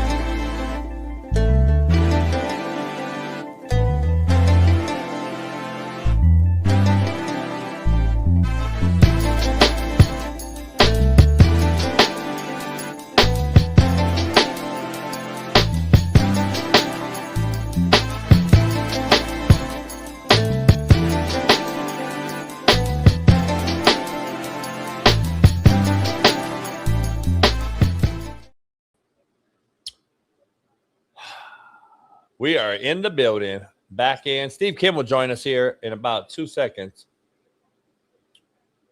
Gay cheerleaders don't belong in the NFL. But anyway, let's dive into our main man, the Korean Cosell himself, the co-host of the Whitlock Fearless, 3 Knockdown Rule with Mario Lopez, Miami Hurricane, knower of all things, our main man, Steve Kim, joins the show. Steve. Gentlemen. Morning. Oh, Smitty, you showed up? My stomach hurt a little bit. Yeah, because you're fucking juicing instead of fasting. I juiced for 40 hours, and then so I Steve slowly started eating a little bit yesterday, and then I think my stomach was so empty that putting stuff on there, and now I got my stomach kind of weird. It wasn't empty because you didn't really fast. You juiced. What's called a juice cleanse, or some people call it juice. They call it a juice fast or a juice cleanse. Just juice. It's just juicing. So maybe Steve could explain to you the difference between fasting, which is that by definition means nothing. You just drink water. And then juicing is actually when you create a juice and you fucking drink it. It's like a fucking retard understands the difference. But go. If you Google it, some people call it a juice cleanse, or some people call it a juice fast. It's just terms that we use. I understand what you guys are saying, but what I'm telling you is I didn't eat any solid foods for 40 hours, and stomach cleared out. Stomach got a lot flatter. I lost some weight. Got down like 253. I was 270 about 3 weeks ago, so I'm losing weight fast. I've been hitting the gym, doing my cardio, not lifting as much right now, so the muscle has went down a little bit, but I can afford to lose it, as you guys can see. So, yeah, I mean, in about 2 weeks, I'll probably be about 245, lean and solid and ready for war. Go ahead, Jason. That's why it's called juicing. I don't know if you're clear. I don't know if you understand, right? Juice is part of the food that you've made and put it into the juice. Jason, when you get a chance, just do it for me. Just Google juice fast or juice fast and just do it and let me know if anything pops up, or let me know if it says no results found. Just let me know. All right. Well, we don't give a fuck. How you doing, Steve, man? It's good to see you, Steve. Good morning. That's a fresh white tea you got on. It's clean. Yeah, Apollo Creed. Ain't nothing like a fresh white tea. You know what I'm saying, JP? It's not really white, but yeah, okay. It's white? No, it's blue. White. It's powder blue. Apollo Creed. Okay. My camera must be off a little bit. Let me see. The King of Sting, the Master of Disaster. Apollo Creed. God, what a great Apollo Creed. Why he had to die, man? I almost cried the day he died. Why he throw the towel? Oh, you talking about in real life, or you mean on the show? Carl Weathers or Apollo? Because Apollo died in 1986. I'm talking about Apollo. Yeah, ill-advised. Ill-advised fight against Yvonne Drago. You threw the towel in, right, Steve? Yeah, he had it. You can't for the homie, though. It's a nut check thing. You can't. I wouldn't throw it in for you, Smitty. It ain't a nut check. It's a death thing. He's going against a fucking Smitty. Like if you're just getting your ass beat by like he was beat his ass, y'all. If y'all remember that, he was beating the fuck out of him. I wouldn't throw in the towel. Like I'm gonna let you. I mean, I know you wasn't. You don't care about me and my livelihood and my brain, but in that situation, he's going against a steroid-filled 6'7" beast. But I mean, respectfully though, I would let you die because that's just it has to come down to that. Because as a man, it's respect for you. I hope you get it. So you rather me die than to survive? Okay, I got you. See, since we're on the topic before we move on, who's your favorite villain within the Rocky series? Is it Clubber Lang? Clubber Lang. Okay, I thought he was the best. He was like after kind of Marvin Hagler in a way, hard nosed. Southpaw, black, got no breaks, a little bit angry, incredibly focused. By far, he was unbelievable. I love that speech when the end of the montage. Yeah, that began Rocky 3. Yeah, and he knocks a guy out, and he sees Mickey in the audience. He goes, "I want Balboa. I want Balboa, old man." Yeah. And then the statue ceremony. He went all 86 Miami Hurricanes. He went up in that steak fry. And he goes, "Don't give this man a statue. Give him guts." And then he gives a speech, and I love this. He said to these people, "I'm rated number 1. 1! Look at this man ducking all these good matches." And I was like, the Miami Hurricanes of the 80s were literally Clubber Lang. Yeah. That's what they were. That was the persona. I thought, and his nickname, for those who know, the Southside Slugger. The Southside Slugger. From Chicago. The gayest villain was Tommy the Machine Gun Morrison. Well, we don't recognize that one. They fought outside, right in the parking lot. I'm just talking about the gayest, and literally Rocky 5 was an abomination. Literally, he died of AIDS. But anyway, an abomination of a movie. Rocky 5 and Creed 2 and 3, I think are among the worst movies I've ever seen, especially Creed 3.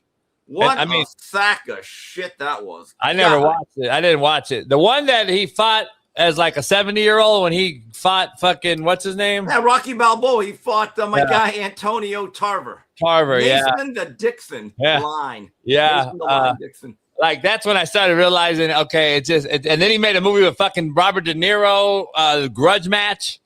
I mean, fuck. The ending of Rocky Balboa. They fucking trolled Rocky. It was like, the one with when he fought Mason the Line, or Mason the Dixon line. Yeah, Mason the Line Dixon, whatever his name was. That film, the film scene at Mandalay Bay was during a fight card that I was at. So before the main event, all the people are in there, and they had to take like a half-hour break, and they actually filmed the scenes, and they would ask us, "Hey, everybody, make noise." So they had to do it like 3-4 times, and they showed everything else going on. That was kind of a buzzkill. The other funniest moment before a fight, I'll never forget, and you can look this up on YouTube, Smitty. Mm-hmm. It was before, I think, the Jermaine Taylor-Bernard Hopkins rematch. It was one of those fights. And I'm with Doug Fisher. We're just hanging around. And all of a sudden, I see a lot of nicely dressed black people. Like they're going to the prom. They're in tuxedos. Yeah. And they're all kind of lining up on each side of the ring. And I'm like, what's going on here? Then, I got excited. I saw the R. Kelly. And I was like, oh, R. Kelly? I was like, uh-oh. So he gets into the ring. So every corner had like a black couple. I went a whole other way. Yeah, I know, Jamie. Yeah, well, hold on. So he R&B'd the national anthem. I remember that was one of the greatest ones. And then all these people started grinding in each corner. And then he goes, "Come on, everybody, shake, clap your hands." And all the white people were like, Drewski. And then as the song ended, like even Shane Mosley was like, "Oh shit," because Shane was in the ring, right? Yeah, she was kind of good. And then when the song ended, everyone just kind of booed, and I wrote, yeah, R. Kelly just pissed on the national anthem. Yeah, good job, Bailey. 15. That was the most memorable national anthem I can remember covering a fight. It was look it up, folks. Kelly National Anthem Boxing. You guys get Tarver on your show, huh? Oh yeah, I'm very close with Antonio. Good guy. I need to get him on the show. He reached out to me. He was like, "Man, huge fan, man." I'm like, "Oh, shit." I can make that happen. Me and Antonio text often, and he's actually congratulations to him. He made the International Boxing Hall of Fame. Congratulations, shout out to Antonio, man. Hall of Fame. Shout Everybody getting in the Hall of Fame. Eric Weddle, we just talked about making the college football. Yeah, he does. Hey, I was listening earlier. E-Dub certainly deserves it, but guys, it is egregious. It is a travesty, a sham, and a mockery, a Travis mockery that Cam Newton, my guy, did not make it. Now, I get it. He's going to make it. But once you win the Heisman, I don't care if you only played 1 year. And this is the greatest statistical anomaly in the history of college football, this right here. The 2010 Auburn Tigers. Did you know every one of his offensive teammates, not a single guy had one snap in the National Football League? That's an amazing stat. Everyone thinks every SEC team has 30 NFL guys. Yeah. That team didn't. That team had... Smitty's on fucking Jordan Lynch. Well, okay, you don't have to rip Jordan Lynch for that, but I'm just saying. Thank you. I've never seen a player carry a team the way Cam did in 2010. Now, he's my guy, but I got to give credit where it's due. He had a very good young running back, Michael Dyer. He was a 5-star, got into all sorts of trouble, career never. He had Jeff Blake's son as a receiver. He had this fullback, Kirkenbaumer, who died tragically. He was like a inspirational figure. And then the other good player was Nick Fairley, their defensive tackle. He was a top 10 pick. I remember him, yeah. Didn't really do much. Yeah. So I can make an argument that nobody carried as little talent all the way to the top the way Cam Newton did. So I don't know why. He should have been an automatic first ballot unanimous. Automatic. There's a serious argument to be had. I can literally argue with Steve and Smitty today that you could argue Cam Newton is the greatest college football player ever. If you have that argument, then how are you not in the Hall of Fame?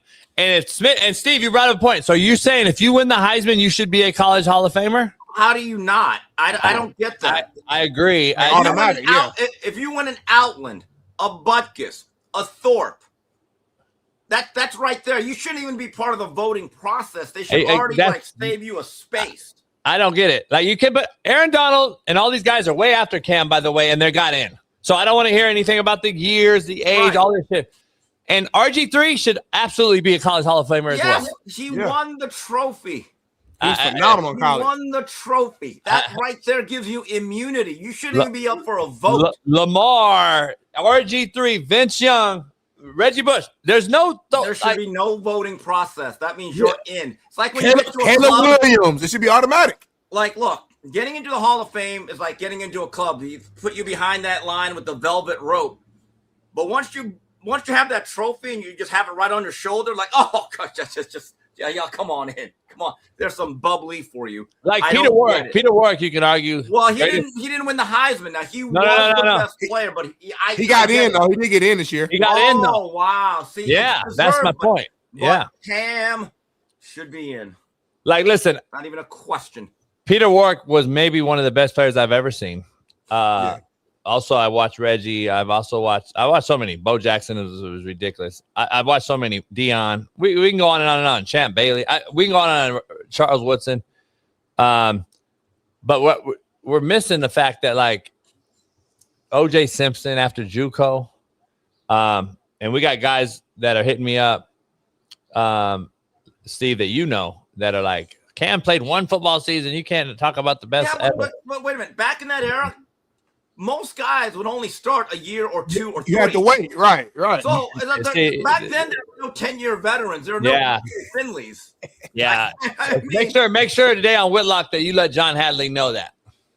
If you like Willis McGahee had one great year. He made it a hell of a year. He was only at Miami for 3 seasons. Look, when you have a year the way Newton had in 2010, And the way he led, I'll never forget, they're down 24-0 to a loaded Bama squad in Tuscaloosa. And the way he willed them back was amazing.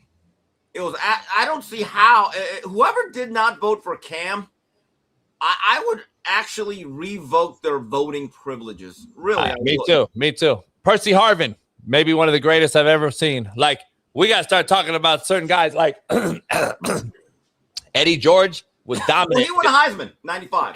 But I'm saying he was dominant that year. Like, 1 year. Right. It's not like he had 3 great years. Yeah, you would consider Eddie George as one of the greatest running backs in a 1 year span in college football, as we've seen. Like, that's 1 year. So, like, we talk about him. He won the Heisman. Like, I don't understand. You don't talk about 3 and 4 year play. John and these guys think that now you play 7 fucking years in college. Now you get a pass, John Hadley. Stop. Okay. You don't have to make this about Hadley. Sorry about that, John. Nah, John's texting me because he's watching us right now. So, well, let's get to this rundown here, Jason, man. Oregon QB Dante Moore said he has decided to return to school for the 2026 season. I like We're going to a chance to be a top pick in the 2026 NFL draft. His decision is expected to have significant ramifications on the draft. Dylan Raiola will be his backup and presumably start in 2027. Steve? I like this move. Smitty, right. I am a big believer, even now, if I'm going to draft a quarterback within the top 5, I need you to have at least 30, if not 40 starts under your belt, because nowadays you're going to play early, right? So the days of Steve McNair waiting till year 3 to become the full-time starter are over. Dante's got about, 20 some odd starts? I think so. I think all of these reps he's going to take. And, this year he was pretty good. When then the injuries outside, his wide receiver room was depleted. And then especially at the end, the running back room got depleted. But he had a good year. But, again, Bill Parcells had a checklist that if I'm going to take a quarterback at the top of that board, I need a certain number of starts. Is he going to graduate? What's his GPA? Is he a team captain? He had a bunch of things. Top of that list was how many starts does he have? And generally, I want at least 30. JB? Yeah, I agree. I think Raiola, fucking Mahomes, whatever you want to call him, I think he knew that. He should redshirt flat out. Yeah, I think he knew, obviously. I think him and Lanning talked, and they all talked, and he knew that the kid was coming back, or he wouldn't have, he's not going to just go there and enter the portal because he went there. And if he does, then we already know he's the biggest soft pussy in history. So, like, he's stuck now, and I think he knew the situation. And I think Dante Moore, telling them, and Dan Lanning already knew. So I think Raiola already knew it. So I'm seeing all the fake news out there that he's leaving, and again, because he's coming back. He knew he's coming back. He wouldn't have went there that fast. Can you sign somewhere and enter the portal again the next day? That's a great question. It's bound to happen. Oh, I'm sure it probably has happened. I mean, look, J.K. Sagapolatelli was at Oregon for about 10 minutes, looked around, he said, hey, I'm going to Cal. So, yeah, there's been stuff like that. Yeah, no doubt. It's crazy. Dan Lanning must have did a hell of a job of recruiting, though, for Raiola to go from, being a starter to, like, being okay with backing up and waiting. I feel like you don't see that a lot, these days. But I do think. What about LSU? They got Sam Levitt, who's on Longstreak, and they signed another quarterback. That's a hell of a job of recruiting. Hell yeah. Alan deals with this stuff. Alan said you can do it, too. You just have to be released by that institution, which is crazy. That's crazy. So I just 1 day later I can leave. That's fun. Keep this in mind, Coach. Dante Moore did the same thing. He went knowing that they had Dylan Gabriels, sat out a year because he played as a true freshman against UCLA. So kind of reset, and I think it was a great move for him. Yeah, they did lose a kid, though. They lost one of the quarterbacks. He did enter the portal, so. Yeah. I don't know his name or who he is. Fuck, nobody. So we won't even talk about him. So moving on, then ND Notre Dame reporter Tyler Horka asked Marcus Freeman if he wants to be an NFL head coach, and here's what he had to say.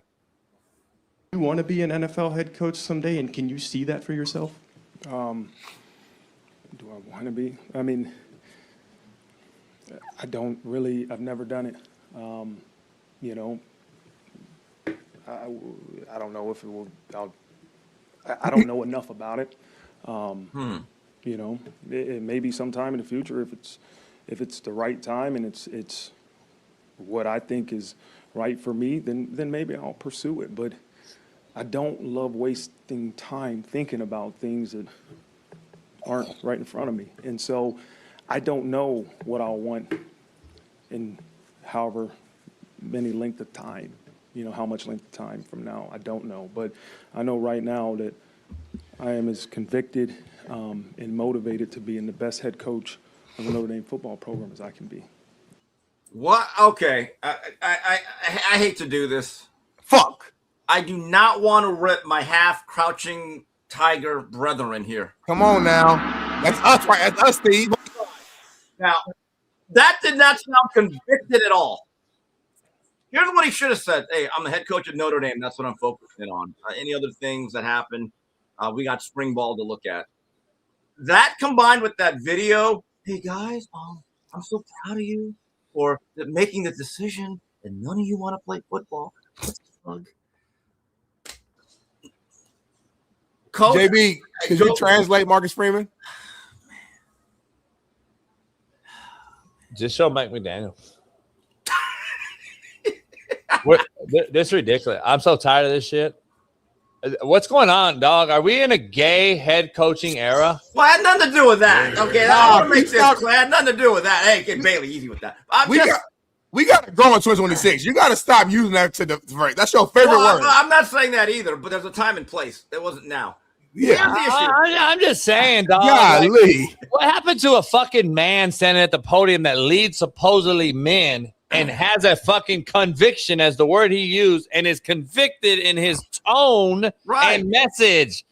Nah, I'm at Notre Dame right now. If I become a head football coach in the NFL, that's always been a dream and an admiration of mine, but that's down the line. I turned it down this year. I'm a Notre Dame head football coach. I can't wait to get to the college football playoff that we got anointed to just gifted. So we're going to get in no matter what because we're a fucking anointed university that is under-delivering fucking university that should actually just fucking be pillowed in the middle of fucking Indiana. So we know where we are. We're very privileged, and we have TV rights, and we don't need to get into a conference like they told BYU to do, and they still got left out. So we just said, fuck it, Notre Dame's privileged, and we get it.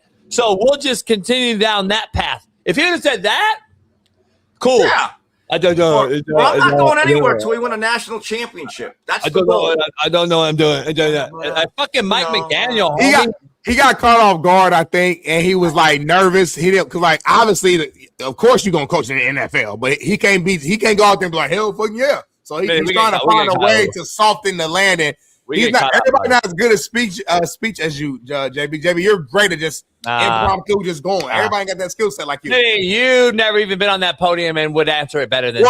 I'm a bad boy. Like, we talk for a living. You can't compare me to Marcus Freeman, respectfully. Wait a minute. But Smitty, he does this every week. He's done the interviews he's done. Come on. You don't defend him now. You defended UCLA head coach last year with his horrible speech. Your boy, your homeboy.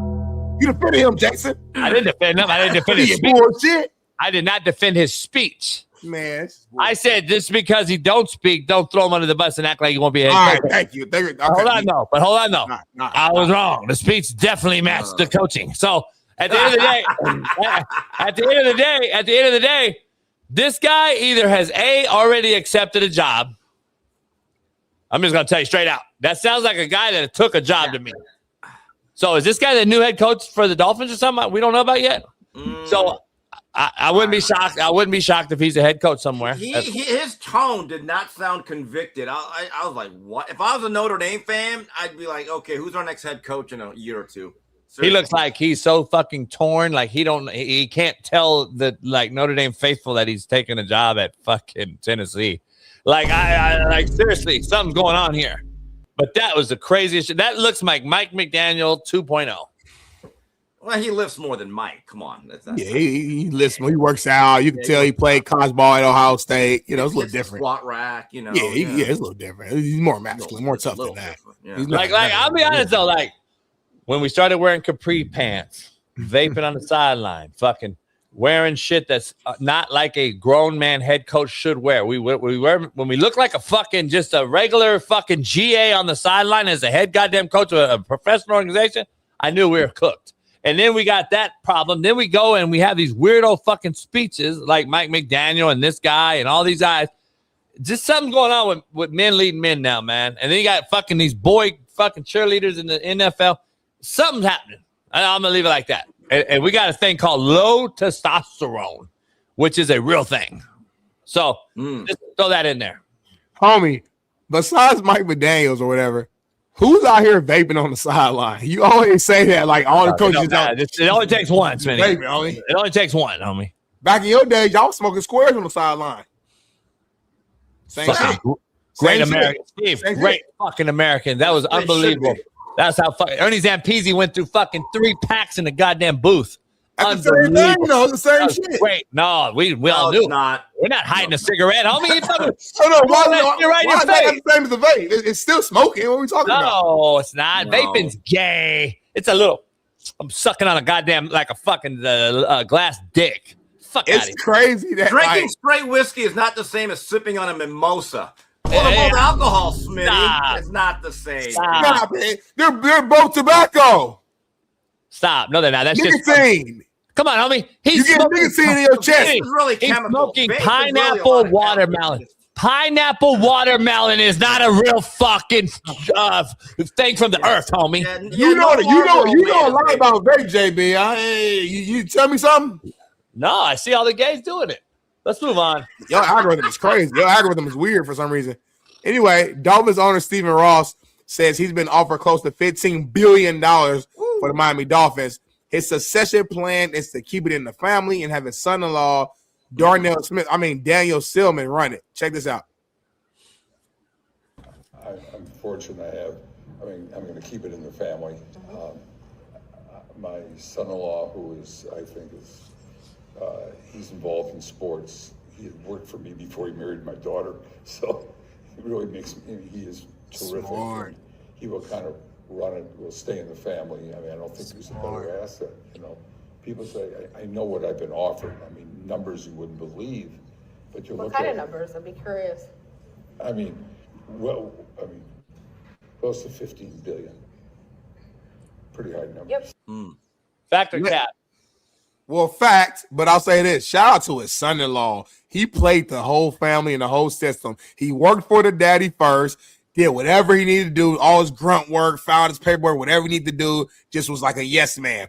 He got in good with him. He introduced her to his daughter, got her, married her. Now his son-in-law is about to own the whole damn team, homie. He not even blood related. I'm a rip his ass just like I do Carly Ursay. Same shit. Don't deserve it. Wait a minute. Well, he's not on the sidelines with the headset.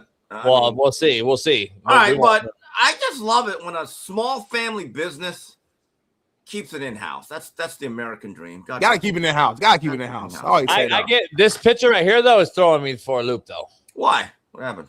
I'd see this Epstein file all over it.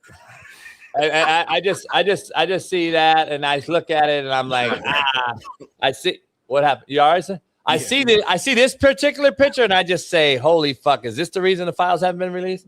So I don't know. We'll see, but I just don't like it. I got question, JB. Why do billionaires sit with their leg crossed? Like, if you go back real quick to the video, Bailey, and pause it, most billionaires have this in their arsenal as one of their like seating positions. Right there. It's like it's something about this that screams money. Not Trump. Well, he's the president now, so he's walking around and shit. Find a picture of Trump. Trump sits like this, like a nuts out, like a man does. Homie, with a nuts out, like bam, like 2 legs open. I know this is a Trump conversation, but I hear you. Well, we didn't know it was Rocky Balboa to start the show, so that's what we do. That's what we do on this show. Let's dive to what matters the most, man. Because I know Steve Kim about to fly out here shortly, man. Indiana IU versus the U in a natty in Miami. Fernando Mendoza's going back home. He grew up a block down the street. His mom, I think, graduated from the U, was an athlete. All types of ties here. Michael Irvin going to be at the game. Ray Lewis going to be at the game. Adrian James. And, of course, the great Steve Kim going to be at the game. Give us your preview. Give us the ways, the keys of victory for the U. Well, Beck has to be better from the beginning. Yes. I don't think they're going to deviate from what they did against Ole Miss. The one advantage I do think Miami has, they're bigger on the front line. And if they can run the ball early, Shannon Dawson's going to dial up some shots again. And like Sean King said, you cannot miss some of those throws. You got to give your guys a shot. I mean, people can rip Shannon Dawson all they want, but if Carson hits a throw here and a throw there, it's a totally different game. Also, they dropped 4 interceptions against Trinidad Chamblay. If they get their hands on the ball against Mendoza, who was surgical against Oregon, you've got to make those plays. This is going to be a tight ball game. Got to win the turnover battle. I know it's on Miami's home field and their stadium, but the allotment of tickets, it's pretty much a neutral site game. I don't know how that's really going to impact anything. I think a key factor is I think Miami's pretty healthy. Pretty healthy coming into this game. And I think the playoff schedule helps a team like Miami that's very violent and physical because they get extra 2-3 days of rest and recovery, especially late in the year. This is now, I believe, their 16th game. So they're about as healthy as you can be, and they got to line up and play ball. And Miami is about 8.5 points underdog. I find that to be interesting. Indiana's extremely well coached. All there is to do now is to line up and play game, as Jimmy Johnson would say. Jason, talk to me, man. What does your gut tell you, man? Like, what are you seeing? You're shaking your head left and right. What does that mean? Nothing. I mean, I'm obligated to go against Indiana. I picked them against Alabama. So, like, I'm going against. Like, I've been wrong about Indiana the whole time. So, it is what it is. Like, I'm gonna keep going down that path and just hopefully the shit I throw at the wall sticks and Indiana loses. That's all I can hope for at this point. They're the best college team we've seen in a while. They're the oldest as well. I think that does matter. I keep bringing that up. That shit matters. If you want to go ahead and put a 24-year-old against a kid right out of high school, see how that works out. I'm just telling you it matters. But I do agree. I think this is the most NFL ready up front Miami's team versus this other team. And listen, the other team defensive coordinator is the best in college football and all that shit. And I've watched him closely. He really is legit with some of the shit he does. But at the end of the day, if I just line up, and I used to tell guys, just get into 12 personnel and tell you to stop me. Yeah. I don't care what you call on defense. Miami, hat for hat, is much bigger, much more athletic. That is what needs to happen. I don't want to see Miami and spread out fucking 10 personnel and go into Indiana's strong suit of being able to be more athletic on an island versus a pass rushing guy, undersized pass rusher versus a big Miami O-line. I want to see that O-line work in tandem and get pushed. And our bottom line is, Smitty, get the fucking D-line to linebacker depth. If Miami can do that, Indiana's going to have a long, long night. And ball control, keeping Fernando Mendoza, who's right now in rhythm as any quarterback in the country is, because he understands the system. He knows how to get it out. He's getting the ball out. I mean, fuck, what is he at? 5-6 incompletions of the 3 games? I would keep him off the field, let them eat, and just take over. I think that Miami is the answer, the recipe. And if that happens, I think it's a close game going down to the wire. But if Indiana runs the football, if Indiana can run the football, this fucking game, this could be another 30 Well, point that's game. the thing. They got to be able to get to 3rd and long. Hemby and Keelan Black are an effective. They have a quick-hitting run game. Not a lot of long developing stuff that I've noticed, at least against Oregon. The other thing is Indiana, as good as they are defensively, they don't play that many guys. So if you could – no, this is the one game. They play 13 guys on D. 13 guys. So this is the one game where time of possession may actually matter as long as you get home and don't settle for too many field goals and can actually convert your time of possession into real points. So that's going to be another key factor. Carson sees that, like I'm just telling you, that first drive, we're moving.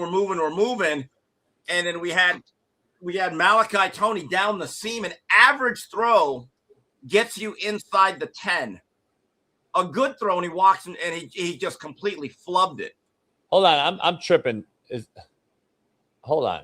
What happened? Are you serious, Daniel Caps? He said Miami had the easiest route. Are you on effing crack or what? Stop, homie. They had the hardest route, if anything. Is he maybe talking to someone else in the chat? Maybe I'm thinking. Probably. I hope. Probably so. But before you go in, because Miami has the best wins in the fucking whole tournament. It's not close. It's not close. I think it's somebody in the chat like asking if they're on crack. Because Alan said block him, coach. Like that's how this guy's retarded. So I think he's retarded. So block him. Is Steve frozen or? Nah, he just like confused on you stopped in the middle of his take to do that. No, he is frozen. Hold on. Screenshot real quick, baby. Smile, JB. Smile, JB. Damn, baby. If he's not frozen, that's the scariest fucking Asian horror movie flick. He's a bad boy. Like that's great acting. Number one. Number two, what's the title of that movie? Don't Blink. What you thinking? I mean,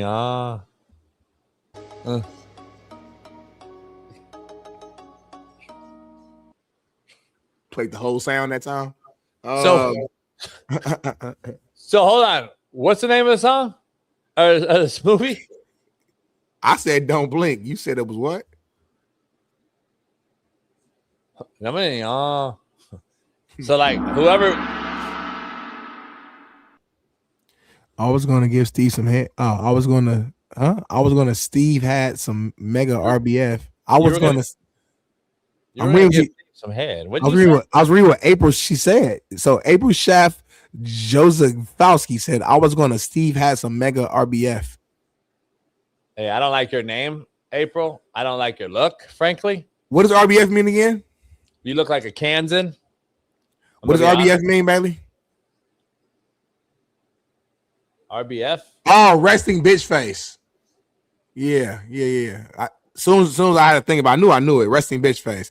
She thought Steve had you to know that? For you guys to know that is a lot. It just speaks to my age, homie. Like, it's crazy. Anytime JB is ignorant to anything and he's mad that like young people know it, he calls us out of our name, calls us gay, calls us whatever because he don't know it. But then as long as he knows it, it's cool. I don't know if she's real or not. I think she's fake. So that's why I'm calling her out. I think it's a lot of bots in this chat. I think it's a fake person because like her name, I don't know. Is that a real name? Is that like a real name out there? Is that like a Polish name or Russian? What is it? Tell me. I mean, she's white, so I wouldn't know. Your names on your end. You have to tell me. But I will say this. Back to what you said earlier. I do think the size up front between real like, the lines. She's real. April Schaff. So you hold on, no, Smitty. No. So that's just a normal white name. April Schaff Jazawaskis. That's just a normal fucking run of the mill. Fucking just go to Walmart and you meet her and that's her fucking name. Like that's her Instagram. She said it's Polish. Huh? She said it's a Polish name. That's probably how they do they names like in Poland. April Schaff Josephowski. Who you think it is, homie? I don't like it. Well, let me say this real quick. I think the size factor that you guys keep bringing up on the line, I could be wrong, but I think we're like overdoing it. Like you gotta understand, IU's a very physical team, especially up front. They ran the ball against Bama, who Bama had bigger guys up front.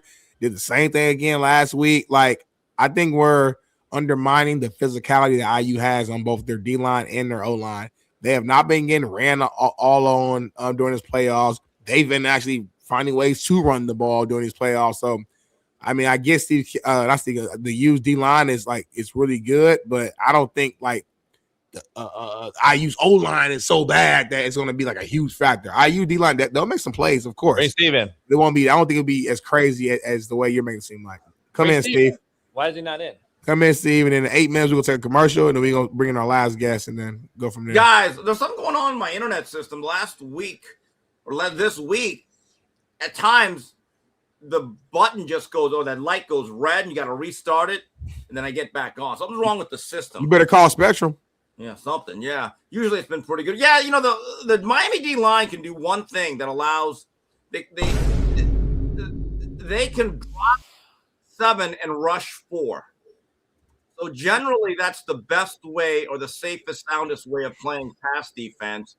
The one guy that really concerns me for Indiana is Charlie Becker, their third receiver. That is a big guy that can run. So, and then Xavier Lucas, one of our starting cornerbacks, he's out for the first half. He got that targeting call against Ole Miss, so that's going to be an issue. What happened? But there's a whole lot of time out, Steve. Does Shaun have a direct fucking line to the show now? Yeah, what's going on here? Every time it's Steve's segment and Steve's time to shine, Shaun comes in and interrupts. I see Shaun in the back, like he wanted to talk to Steve before he left, and he's over there like this in the back. So I said, "Well, fuck, bring him in then." Goddamn, like show some loyalty and some respect to Steve Kim's segment. Like, what do you have to say to Steve before he heads on to Miami? Go. Everyone ain't loyal. We gotta get some inside information. Do you guys understand what's at stake on Monday? No, break it down. No. Why are you tilted? College football is through if we allow the Indiana Hoosiers to win the national title. Like, this ain't basketball. This ain't like some movie. Like, so I gotta, hey, Steve, do they understand how disrespected they are being? Well, like, I would hope so. Plus 9. Oh, it's up to 9. Yes. Wow. Who's yours? Who's yours? That's all you're gonna hear in Miami, Steve. Get ready for it. Steve, let's do a macro take. Pinstripes everywhere. Let's do an Asian take. Okay, I like the Asian take. I think Steve's trying to play us because Steve realizes if Miami wins this, it's over. It's over. They're back to Miami because it's in Miami. Yep. So you're in the fact that you're in Miami, you have money, you get new facilities, all the shit that Miami has. It's going to be the 90s again. That's why I agree with Shaun, but I flip it. If Miami wins, they're going to ruin college football. No. It's a wrap. They're going to win 10 straight. No. Like, they're going to win 10 straight. Everybody's going Steve, Raiola's going to go to Miami and enter the portal tomorrow. Like, everything, everybody's going to go there. No, this is like the Charlotte Hornets, like winning an NBA championship, or it's like the OKC Thunder winning. Nah, because they had a couple-year run to get there, and you saw them coming. Like this IU thing, we saw IU coming last year. Pause. Nah, they brought in a quarterback from Cal that was just okay at Cal, and now he's the Heisman winner, the #1 pick. Come on, I'm the Heisman winner on this whole damn thing. This is how I want to go back home to Miami. My mom went to Miami, and I was excited to play the game. God, it's great. Steve, I hope you fucking. I'm tired of this crybaby stuff. I don't want to see about IU. I think they're extremely well coached, very disciplined. I think their talent level is better than what people think. But I found it interesting that people are saying they're among the all-time greatest teams because then that means 95 Nebraska, 2001 Miami, 98 Tulane, the USC teams of Pete Carroll, that's 2013 Ball State, and then 19 LSU, which had upper level NFL talent. I mean, premium level guys. Indiana's very good. I give them a lot of credit. And I like Cignetti a lot. But I just say to myself, are they really at that premium level of talent across the board? That remains to be seen. No, they're not. I don't think so. No, they're not. They're not even close. I think they got a late 90s, early 2000s mentality. And all their opponents are soft as hell, don't give a nothing, don't really care about nothing but getting their NIL money. What was that good? Those two Clemson teams would have beat the dog shit out of this team. Those Clemson teams had iconic quarterbacks, great defensive lines, and unbelievable talent. I think Steve lost us. Smile. Why y'all don't get all mad? All right, there we got it. All right, cool, go. Why y'all don't get all mad when it happened to Steve? When it happened to me, you act like it's just BPS and my internet. You hop in like the disrespect, and he's Asian, and yeah. First of all, I said yesterday I was coming on today. I said Monday I was doing all 5 days this week. Yeah, you said it, but like respectfully, we have the end all, be all, like to say so. So me and Paris got a deal worked out, so there's nothing y'all can do. You and Paris, she married. But I understand what you're saying, homie. Listen, Shaun, let me ask you this, Shaun. Be real. Are y'all just going against IU because they're IU at this point? Like at this point? Yeah. Not at all. I am. Like Shaun, be real. IU could be better than Miami. You be honest. It could have been Northwestern. I mean, it could have been Stanford. It could have been a whole lot of different I'm programs. going against Indiana no matter what. I would feel still the same way. No. I guess I'm sorry. Let me word my question better. Your eyes work when you watch these two programs play. IU's clearly the better team, right? Like, I don't think so. I don't think so. I just don't think I'm not capable of completely trusting Carson Beck. Right. Listen, I agree. If Miami had a less talented but more consistent quarterback, I would be hammering the table that Miami's going to win outright. If my dick was a vagina, I'd be a woman. I understand you completely, but it's not the truth.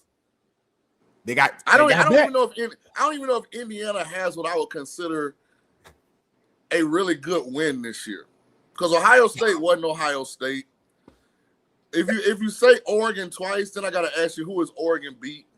They beat JB said that was the most impressive win of the fucking playoffs. They beat them 20-0. Alabama was butt cheeks this year. Like, I don't even know. The Big Ten came up super soft and weak. Like, so putting belt to ass on Bama and Oregon in the playoffs mean nothing? But we saw Bama get belt to ass multiple times this year. So Florida State belt to ass them first week. Georgia belt to ass them in the SEC championship game. Like, we saw. No, it wasn't like what IU did. It's levels to belt to ass. Me? The SEC title game, Georgia put belt to booty. Nah, IU was way more dominant. I'm sorry. Nah, IU got out of control late. I'm just saying, I'm not trying to take no away from IU, but I'm asking a real question. Like, this wasn't a normal elite Ohio State team. Like, Bama was definitely mid at best. I mean, I give you Oregon at Oregon. That's probably more impressive. But, I mean, who has Oregon beat? Y'all moving the goalposts like a motherfucker. Y'all really look at your face, because y'all do not want any other team to win. And I'm not, again, I didn't go to IU, so I'm like, whatever. But that is my state. Like, at the end of the day, that's my state. It's almost like Shaun King, like if the Florida Gators was in the Natty. You didn't go there. But if Tulane's not in it, and it's the Florida Gators versus whoever else, a part of you probably like, shit, I'm rooting for the Gators because that's still Florida. So, like, a part of me is the same way with IU, but I'm not even trying to be biased. I'm literally just watching football, and I'm looking at one team that made a ton of mistakes in their last game. Talking about the U. That game should have been way different. Ole Miss shouldn't have been that close. They're getting penalized back to back on both sides of the ball. Carson, back to your point, showed up late, but very extremely inconsistent. Just not the same team. It's just too many ebbs and flows. Then on the other side, you're seeing a team that's damn near perfect. I'm talking about special teams, defense, offense. They got speed on the outside, physical up front. You got the MVP at quarterback who has more touchdown passes than incompletions, Shaun King. And because they have the letters I and U on the side of their helmet, we just can't speak the truth on the realest show on planet Earth. I can't believe this. Let's bring Steve back in. It's the last time we're doing it. Steve back in. Hey, Steve, how you doing? Yeah, Where's Steve at? You didn't see him? I saw him on my screen. He black on mine. Why gotta be black? Where's Steve at? Steve, where you at? Steve. He said he was having problems with his internet. Steve, you there? Maybe he got Verizon. Did y'all see Verizon had like a East Coast blackout yesterday? It might be Spectrum. Spectrum be ghetto out here. The South and everything had a blackout on Verizon. Yeah, like the whole East Coast, north to south.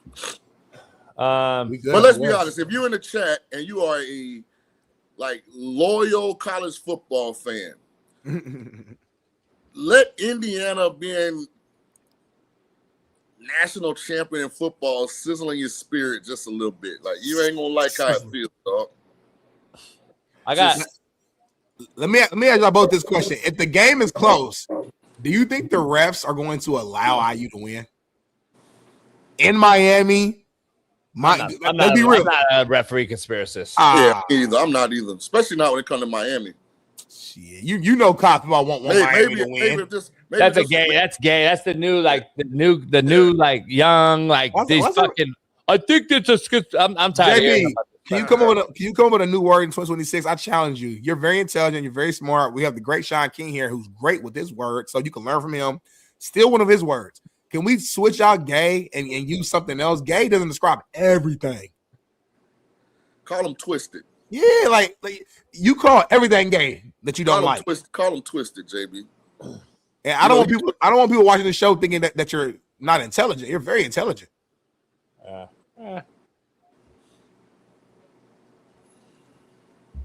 Well, we were supposed to take a break at this time and go pee and doo-doo, but I guess we'll just keep flowing. Oh, so what's it? Fuck you and your homophobia. You're supposed to be a grown man and you're acting like this. Despicable. And then JB responded and said, shut your gay ass up, pussy bitch. So watch out more effective than a man. What happened? I didn't even know. Hold on. Wait, what? Wait. What happened? Apparently a fan reacted to I think it's Caleb Williams' clip on Twitter that's been making some noise, and he called out JB and said, fuck you and your homophobia. You're supposed to be a grown man and you're acting like this. That's despicable. Coach JB then responded to that said tweet and said, shut your gay ass up, pussy bitch. I didn't know I said that. I didn't know I said it. You said a lot of things that you shouldn't say. The fact that Bailey just found it and pulled it up is unbelievable. You said a lot of things online that you shouldn't say, and that's why you'll never be in corporate America again. So this show has to blow up because you're probably running. I'm glad. I've never been in corporate America. Yeah. So, but your co-host who's 30 might have to go back in there at some point, maybe. So, those chances are probably gone now though, because they watch this show, and I'm connected to you. So this show has to work. Read this. So this comment from Derugo Rob, he's right from Louisiana, said, you'll lose viewers too, though, JB, but I fuck with you. It's all good on my end. If you're gay, stand on business about yourself. But keep that shit over that way, my buddy. Shout out to New Orleans. So are you gay? I'm confused. Is he gay? Nah, he's supporting you. But he said keep it over your way. I'm confused. No. He's saying if you're gay, I don't get it. He's telling people who are gay to keep that on their way. He's telling you to keep being you. But he's saying, but understand that you might lose viewers. But hey, fuck it, keep being now you. We're gonna gain. We're actually gaining them. No, we're actually losing a lot. But yeah, I don't get like why people get offended when somebody calls you what you are. No, if you're actually gay, cool. But like, Shaun, you're smart. You're smarter than that. JB says it like an insult. So like, he don't say it because you're literally gay. He says it because you did something that he deems as feminine or something that he don't like. And he says it with a tone of disrespect. It's all about tone and impact. There's no emotion in tweeting or texting or Instagram posting or DMing. Like, they're just letters. With JB, it is. I can hear his voice every tweet. But you're interpreting something. Shut your bitch ass up, homie. Like, I hear the shit. But to Shaun's point, you're assuming. Yeah, it's. We got Steve again, maybe. Hey. I'm calling Spectrum after my segment, but there's something going on because it's red light, blue light. Red light, green light, red light, green light. Bring back the red. Do you think it's Hamas? Nah. It might be some service. There's some stuff going on there. Real quick, fuck all that. I'm gonna say this. I think Fernando. Hamas busy right now. They got other shit going on. Fernando Mendoza. Another thing, this kid is locked all the way in. I want you guys to see who he's hanging out with this week in preparation for the big game. I think they're going to win by 20. Somebody the other day saying that they would pay any amount of money to see a Fernando Mendoza, Jameis Winston podcast. No, for real. Them just go either that, their positivity, or Fernando Mendoza and Marshawn Lynch. I want to see his reaction to Marshawn Lynch because the dude is like AI, bro. He said something like, "If we beat Oregon, Lil Uzi Vert, I'm inviting you. I don't know if I'll be able to get a ticket in Miami, but I want you to be there." Lil Uzi Vert, if we make the national championship in Miami, this is a formal invitation. I don't have extra tickets because it's going to be in Miami, but I will find some way and somehow to invite you. Bro, that's insane, bro. Why does he want Lil Uzi Vert to be there? Look at him. Oh, my gosh. Yo, I'm so good. That's a confusing photo, bro. Like, what's happening? Yeah, what is going on? Like, who put the watch on? That's that NIL money. That's crazy. JB? I saw somebody the other day say, so Fernando's hanging out with rapper Lil Uzi Vert. He has a stack of money in his hands. He has a phone. So now I'm confused. I have no fucking idea. Sorry, you assume I know who the fuck Uzi Vert is. Well, we have a lot of young people in our show who watch our show, so they know. So everything I do can't be from the 80s. So like We're trying to grow. And the fact that he has a name called Little Uzi Vert, it just screams fucking gay. It's his rap name, and obviously I said what it screams though. That's one of Fernando's favorite rappers. Is that Lil Wayne's cousin? No, like Lil Wayne right there.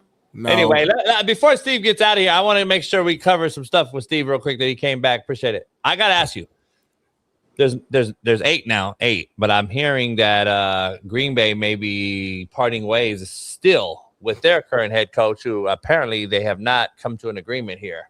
I can see him leaving Green Bay. Sean McVay was asked about him, giving him some insight against the Bears this week, blah, blah, blah, because they're friends. 8 job openings, Steve, but 2 very, very interesting offensive coordinating jobs open, especially in Philly and Detroit.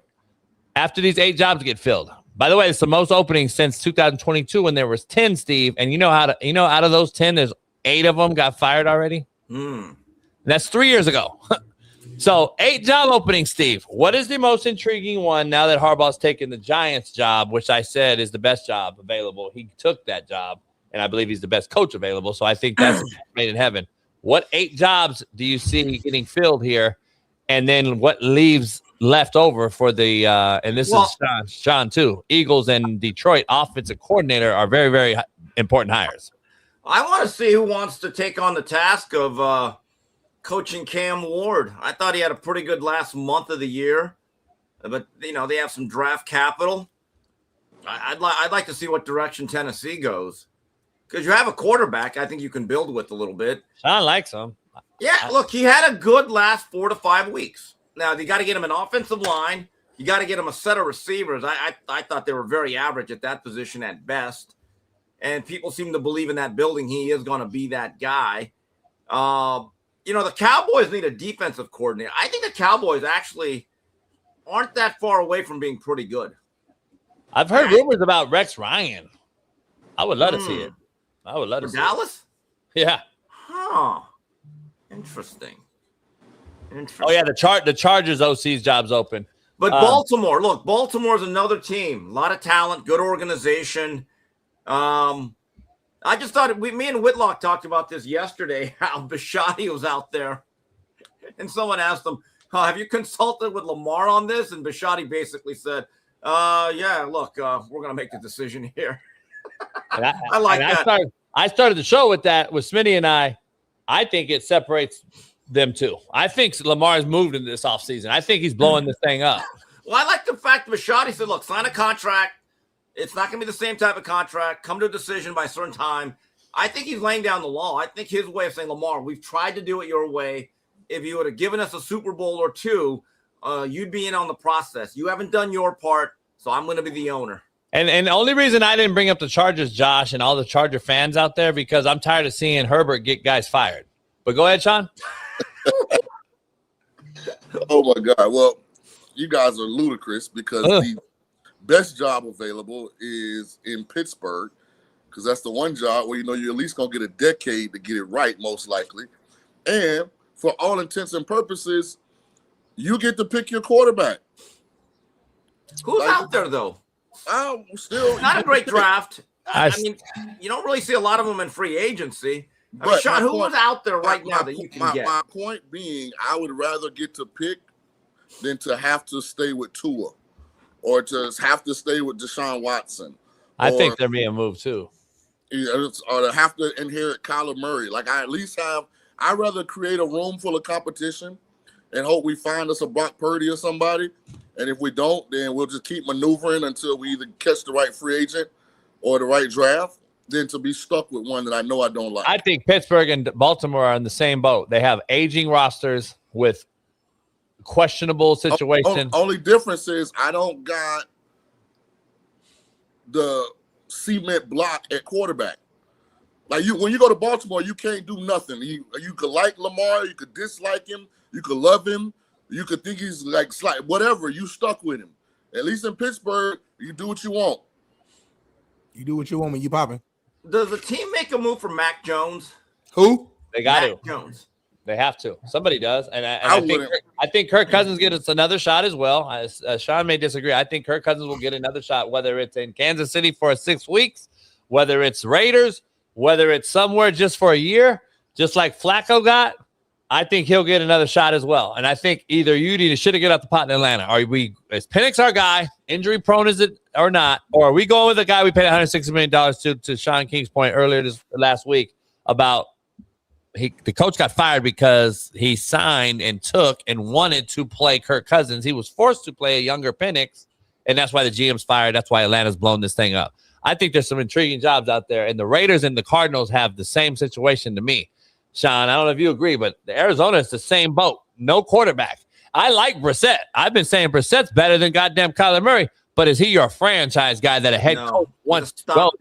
That's what I'm saying. So are you going to Arizona to have Kobe Brissett, or are you going there just the same thing as Shaun just mentioned and start over with a Pittsburgh team that has no expectations now? Because Arizona don't have no expectation. So what does their roster scream to you, Shaun, that I can do and win in the NFC West with those three juggernauts? The only thing that's intriguing about Arizona is I think they can move off of Kyler's contract and not get crippled, because you do get Michael Wilson, Trey McBride, and Marvin Harrison Jr. to a lesser degree. And you can go out and find your back. Now, that's a pretty good group of skilled players there. But the problem in Arizona for me is even if you win there, who cares? Like, if I'm looking at where I can go and create, like, this narrative around me that I'm the next great coach, it would be Las Vegas. If you come to the Raiders and get this thing fixed, Raider Nation everywhere now, Steve, like, the love is real. Oh, I don't know about that. Shaun, when we were at Legends on Saturday and I saw all those Mexicans in Ram jerseys, I was like, what? If the Raiders have lost the Mexicans, they've lost everybody. You got to remember, though, the Rams were in L.A. before, so they got some. Yeah, but Shaun, growing up, L.A. was in Orange County, homie. Yeah, Anaheim. From 1980 to 95, my childhood as a Ram fan, because I used to be a diehard Ram fan. I went to Montebello High School. I was one of 6 Ram fans in that whole school. The other 5 were all the white teachers who lived in Orange County. But I'm telling you. You're forgetting a very important part of this lineage. And I'm not from Cali, but even I understand this from a distance. Y'all win a stretch without having a team, because the Rams had pushed to St. Louis. The Chargers were still in San Diego. The Raiders were in Oakland. So now you're looking for something to support. So who was rocking and rolling the greatest show on turf? Oh, so they used to be here. So, let's go ahead and jump that wagon and ride with them. Then they came back. So that explained a little bit of that. The Raiders need to realize one thing. You're bad. Admit it, embrace it, and understand this is a rebuild. I think they know that, to be honest. Complete rebuild. And I would tell Max Crosby, we love you, but you're actually more valuable being traded by us. There's not a number 1 pick, Steve. I agree. There's not a number 1 pick that blows my mind. That blows my mind. Well, Coach, maybe they really like Mendoza. And if you do, take him. But if you don't, I auction off that number 1 pick. And I would say, number 1, I need a top 10 pick in return. I need at least 2 quality starters and maybe a second or third. See if you can get all of that. But they have to come to the realization there is no easy fix there. I look at that Raider team. They are bad. Maybe the worst Raider team I've seen. The only pushback I will give you is everybody got to operate under the same budget in the NFL. So you can go Patriots last year to Patriots this year. First year under Vrabel, really good offseason. They ain't really got elite skill group players, to be honest. Stephon Diggs, Kashawn Boutte. Travion Henderson. Right. But you don't like, but who do they have a Drake May? Do they have a Drake May? Well, that's the thing. Like, I can see the Giants doing what the Patriots did this year, next year. I'm still figuring out what Drake May is. I like Drake May, but I ain't like. We'll see against this Texans defense, won't we? Yeah, it ain't like Drake May played great last week. He just didn't play as bad as Herbert. He started off slow, but I thought he got going though. We'll see though. Hey, by the way, guys, before I leave, this is boxing again. Oh God! Remember how excited we were, Shaun, Smitty, for Boots Ennis, Virgil Ortiz? Yeah, we'd never get in that fight. In the immortal words of Michael Gerard Tyson, it's fading into Bolivian. You know, Steve, here's what I don't understand about boxing. Say it. When Boots got in the ring after Virgil's knockout win over the Hispanic kid. No, Erickson Lubin. Oh, Erickson Lubin. And right. Virgil said, Boots, get in here. And I was like, oh, this might happen. Oh. But when you heard that dialogue and you heard the Ortizes start talking about, well, we offered you the fight before, you knew right there that fight wasn't going to happen. Here's what I don't understand in boxing. Why haven't both of them scheduled another fight against somebody else? Well, because the Zone wanted that particular fight because they need to do a pay-per-view a month for their new premium subscription. Look, my understanding is Boots and Matchroom have signed on their end of the deal. And I don't even blame Golden Boy here. Golden Boy is pushing to make that fight.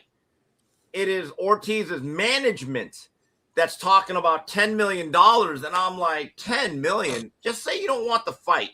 This is a matchup between two very good young fighters in their physical prime. The winner becomes a star. There's no star here. Let's not act like this is De La Hoya Trinidad of 1999. By the way, they were 26 when they fought. I don't think people realize that. These guys are 27 or 26 and 28 or 27, 29. So we got to start making fights here. And this is the problem with boxing and why you cannot save it. You have a philosophy where managers and promoters, it is a game of avoidance and risk mitigation. Everyone thinks that they should never lose. And I don't think there's any saving it. I don't think there's any changing it. And networks have to start taking a hard line and telling a fighter and their management, you don't want to take these fights? Fine. Good luck. Sit out. We're not placating you. And I guess that was my point. Like, they both should have fights coming up in February against somebody else. And they need to stay visible because we know they weren't going to fight next. Like, if you're listening to what they're saying in the ring, you could tell, like, that wasn't like that. Let's get it done no matter what energy. That wasn't that kind of energy. That was, we're going to make every excuse in the book. We're going to negotiate this through the media. And then we're going to say that it was your fault. And you're going to say it's our fault. And then, but the problem is, because they got no fight schedule, now you're probably not going to get the fight in 26 at all. Because it don't look like neither one of these clowns is going to get in the ring till late summer. And, like, it's just, they're dumb. Boxing's dumb. It is. There's no We do got a great fight, though, here in a couple weeks. Shakur Stevenson and Teofimo Lopez. That's all right. Whatever. Yeah, that hold on. Stare at each other for 36 minutes. Let's get to the brass tacks about brass tacks. You can't say guys don't fight each other and then act like you ain't excited when I think it's a very good matchup on paper to fight Teofimo Lopez. But I don't think it's a great style matchup. I'm not, but you can't say they don't fight and then not give Shakur his credit for willing to You can't handle the truth. Why do I need to give? Why does Shakur and all his fans whine so much? You have to give me credit. What if I don't? What are you gonna do about it? And the thing is, before you go, Steve actually used to defend Shakur. He was one of the first people who talked about how good he was. You gotta give him credit. What if I don't? What are you gonna do about it? I think Shakur is a fantastic boxer. All I'm saying is, stylistically, it will not look like the Zepeda fight. That's all I'm saying. Shakur by stoppage. Stoppage. If you win that bet, you a bad mother. Watch your mouth, Shaun. Yeah. That's gonna be a big ticket if you do that. And then I dare you to come on here and not do anything but stand up, put your hand on top of your head, and salute the young man. Got big hands. And say, I apologize for all the Asian hate, slander, and maliciousness that was. He tried to come after me like a year ago. Oh, and that was at the bottom of it. And I said, hey, Shakur, hey, man, I know you're tough, man. I saw you at that Miami parking lot. He got pissed. Look, Shakur is a really good boxer, but and I do favor him over Teofimo. All I am saying is, I think stylistically that may not be a great night of entertainment. But am I interested in the fight? Yeah. But I don't understand. Why do I need to worship every fighter? There's no chance that Keyshawn Davis, Jermaine Ortiz isn't a good fight. Well, if Jermaine Ortiz fights the way he did against Teo, it may not be a fight. Steve, before you get out of here, I need your take on one thing. 3 OC jobs. You get to pick Chargers, Eagles, Lions. What if you got the pick of the litter as a coach. Chargers. I want to work with Herbert. I want to elevate him to the next level. Shaun? If you tell me Laporta's fully healthy, probably the Lions. Yes. So the Eagles and Jalen. So my point is, the Eagles and Jalen Hurts is the last fucking job after they've been to 2 Super Bowls and won one just most recently. Because you know that you're going to get let go after a year. That shit is crazy to me. I don't want to deal with the. I would hate to be the next OC that walks into that building if AJ Brown and Hurts are still there. Like, I don't want to be the one to come into this relationship, this fractured situation, and be trying to fix it. I want to go somewhere where we could just coach ball and go out and try and be great and win games. I don't want to have to deal with all that other stuff. I think Herbert's a coach killer too. I think Herbert's is just as much of a coach killer as all the other ones. I just think out of those groups, and the Chargers, I think, got like $100 million cap space, so maybe this won't be true at the end of free agency. But I think the Chargers got the least amount of talent of the 3 teams we named. Yeah, they need a number 1 receiver. They need another tight end, and they need the 2 tackles to get healthy. But I actually like their foundation. Look, and I have great faith in Harbaugh. Guys, I'll talk to you next week. I think good luck. Steve, one more thing? No, I'm just playing. Shaun, let's dive into brass tacks here since you are our better extraordinaire. Oh, yeah. Smitty has a topic, something's going on in the NBA. Breaking news, not even NBA, man. This is 20 men have been charged in a point-shaving scheme involving more than 39 college basketball players on more than 17 NCAA Division I teams, leading to more than 29 games being fixed, Shaun, according to a federal indictment. The scheme began around September 2022 and initially focused on fixing games in the Chinese Basketball Association before targeting college basketball games. The group offered bribes to college players ranging from $10,000 all the way up to $30,000 to compromise games for betting purposes. Woo! Shaun King, man, you are our expert. Give us your initial reaction and thoughts to this, homie. It's not surprising. Because, I mean, in 22, NIL hadn't hit yet, right? When NIL come? 23? I think 23.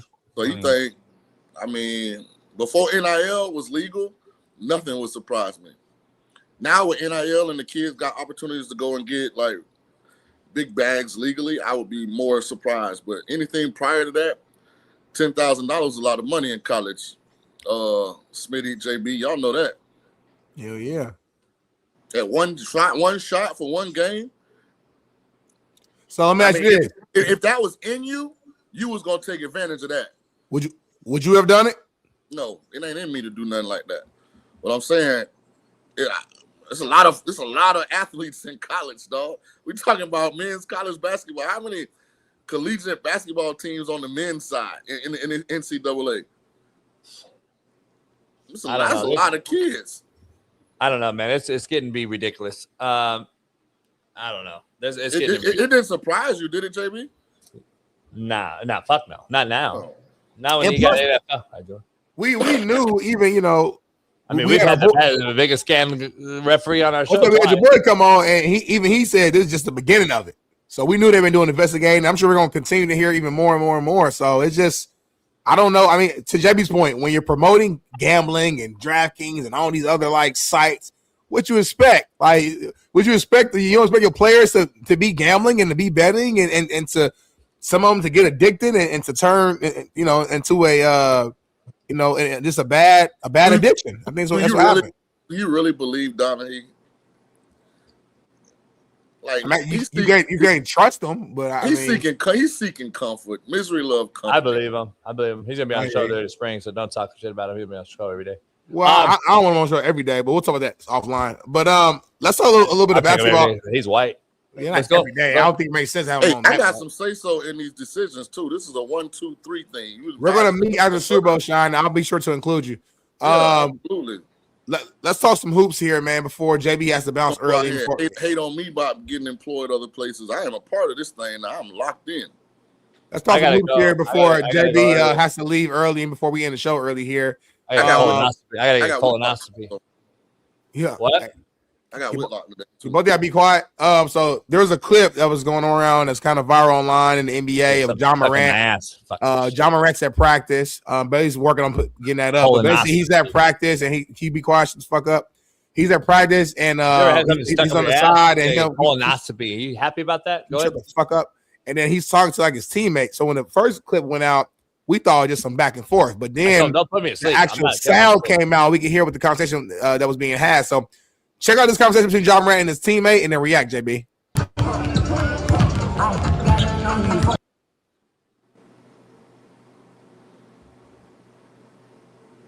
What? It goes to the back. Why? I'm right here. Why? I'm right here. You've been here for 5 minutes. You've been here for 5 minutes right here. 5 minutes right here. I'm right here. I'm right here. I'm right here. You're not like that, bro. You're not like that, bro. So for all the audio listeners, hold on. I see what's going on. You couldn't play the sound. I don't give a fuck. I don't fuck with y'all. I'm with whatever. I'm right here. I'm right here. What? Let's go to the back. What? Let's go to the back. What? Let's go to the back. Why? I'm right here. Why? I'm right here. Why? You've been here for 5 minutes. You've been here for 5 fucking minutes right here. 5 minutes right here. Right. I'm right here. I'm right here. I'm right here. You're not like that, bro. You're not like that, bro. Get out my face. JB reaction. Over the time that I've been alive, about to be 50, to your point. Yeah, basically 50. At that point, I'll be 2 whole years older than Shaun King on this show. Damn. I know it's crazy. I look way better than him. Like, you know what I'm saying? Like, it's fucked up. But here's the truth of the matter is, anybody that does this, anyone that does this, never, ever wants to smoke. Ever. They're a bitch. Anyone that does that in your face tells you that you're a bitch and you don't want no smoke. The calf raises? The calf, is it the hands or the calf? Both. Anyone that does that bitch shit is a bitch. You're a fake.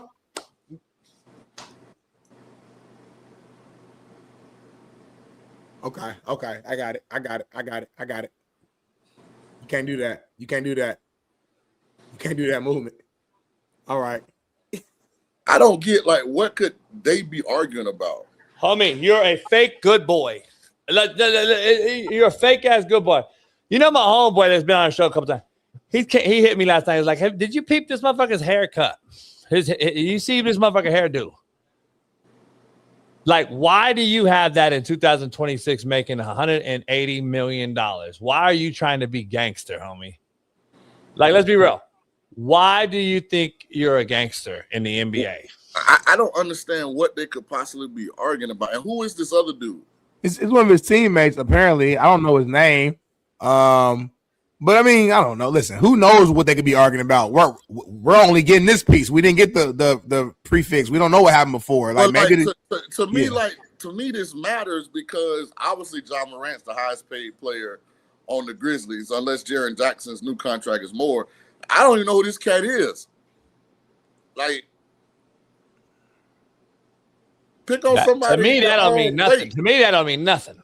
But 5 might be like, if I smack this motherfucker, I'm out in the league. Right. That's why I said go to the back. You know what I'm saying? I don't know who he is. But that's why I said go to the back. Yeah. Like, he don't want to get in trouble before you go to the back. John not going to the back. I know John see how he's saying right here. Those ain't just dreads, Paris. Stop. But the thing that's interesting, though, for me, nobody stepped in, though, Shaun. You know what I'm saying?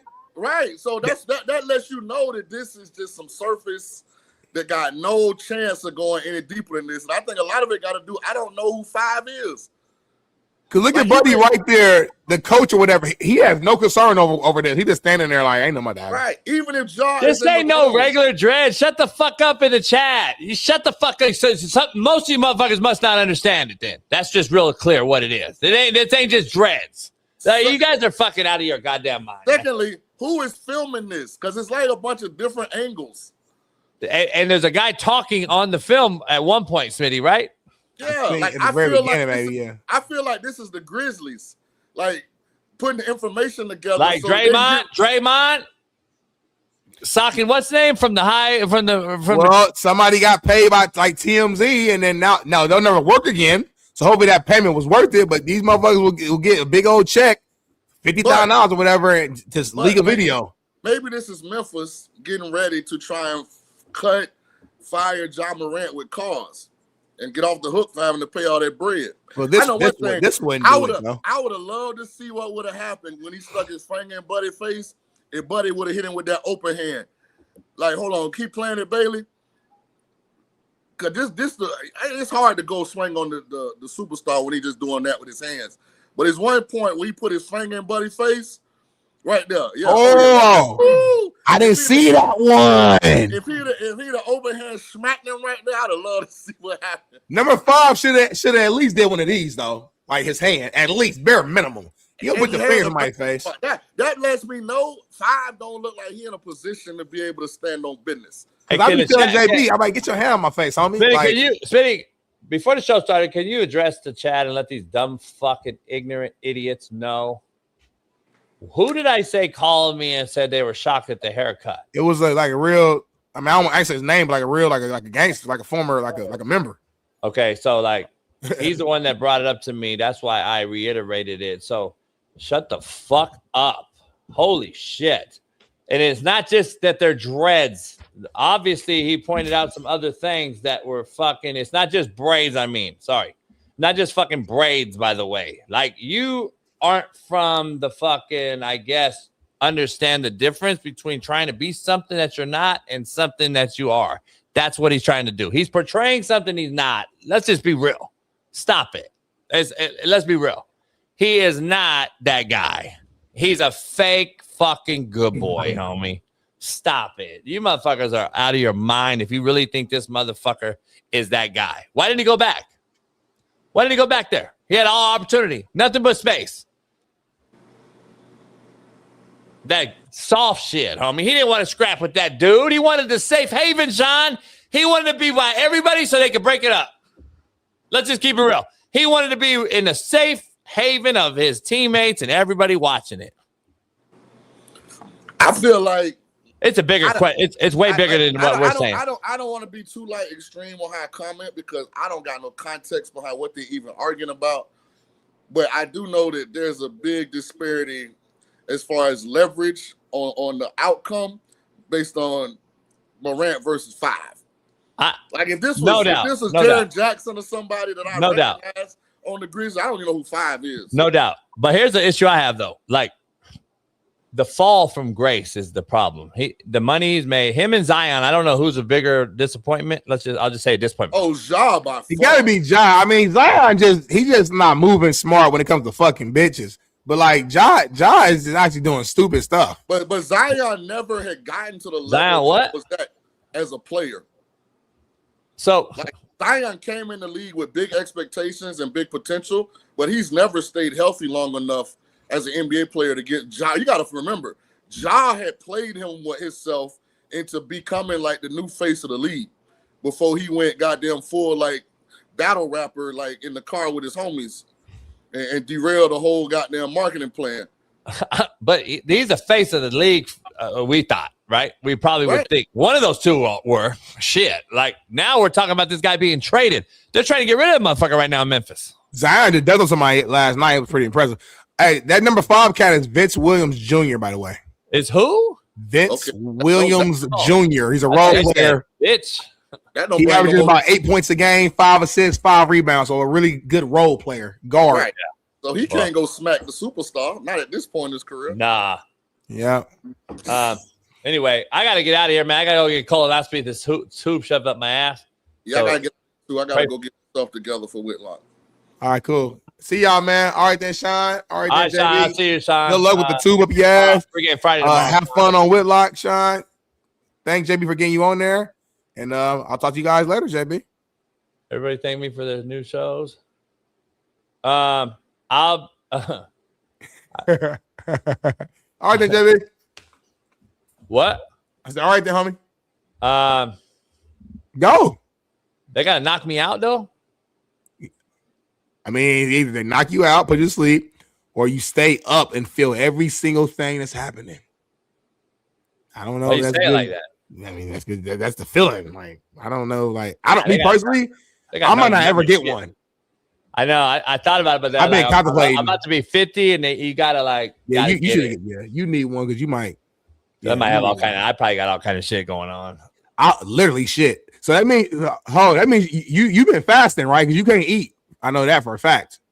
Yeah, you can't, and you got to take this fluid. You got to clean yourself all the way out. Yeah. I've taken 2 drinks. Your stomach been feeling crazy, man. I hope you got a female doctor at least. At least if it's a female, it's all right. If it's a dude going up your ass, that's kind of hey mate day. Well, I'll be asleep, so I won't know. That's almost worse though. Yeah. It's like you don't know what they're doing to you. It could be multiple dudes, multiple girls. Doctors be like joking and shit doing procedures. They be like fucking singing, music playing. You know what they on. Yeah, and I'm very conscious too. Like I'm gonna go like I'm extra clean myself, because I got good hygiene. You don't want no piece of shit. Yeah, I want good hygiene. So if it is a bad bitch, she might like that. I got a shot later. You know what I mean? That's how I think going in. What if you wake up from it and like it's a baddie and she like eating it? She getting you AE. After that, yeah. Well, it's a colonoscopy, not a colonic. It's still back there. So that means you got to go get a colonic after, though. I'm saying, what if you wake up for the procedure? They just suck the shit out. They just suck all the shit out. Like you have, they find gum that you ate in the 5th grade in there. I heard it'd be all types of leeches and bugs in your intestine, all that shit. There's an Asian doctor who actually does that. I might go there and get it done. Well, this isn't a prostate exam, Nathan. It's called a colonic, so it's for the colon. But they still going up the same place. Now they make a left. Oh, not a right. Okay. Yeah. So you different. Yeah. If it's a gay doctor, though, I have a problem. And then so I'm going to have to do a reference check when I get in there and see who's what. Like a pilot. It's like a pilot for me. It's like a pilot for me. Yeah. I need to see you before I fly off with you. You're going to be so sore tomorrow. Nah. We're gonna check in with you tomorrow morning and just see how you feeling. I've never gotten this before. I've been nervous about it, so I'm just curious to know somebody who's getting it. I may renege. I may renege on it. Nah, I get it done. I don't want you to pass out or nothing. Huh? Now you've been sick for a while. Get it done. Cause we need you for this show. On a serious note, I haven't been sick, but I get what you're saying. Like you ain't been healthy. Yeah, I'm healthy, but like I just want to see. I just want to see what I have. They say I might have all kinds of shit. Like you got 28 feet of intestine in there. Like I know. It's all wrapped up. Yeah, you got to pull it out. Like I almost want to pull it out and straighten it and go through it. If you are fucked up and and you're like going on the decline, just make sure that myself or Bailey, one of us, has like all your logins, just so we can kind of keep things going within your legacy. That's the biggest thing there, Jason. I just want to make sure that we're able to keep the show going. Keep rolling in the event. Now, listen, we don't want anything to happen to Jason.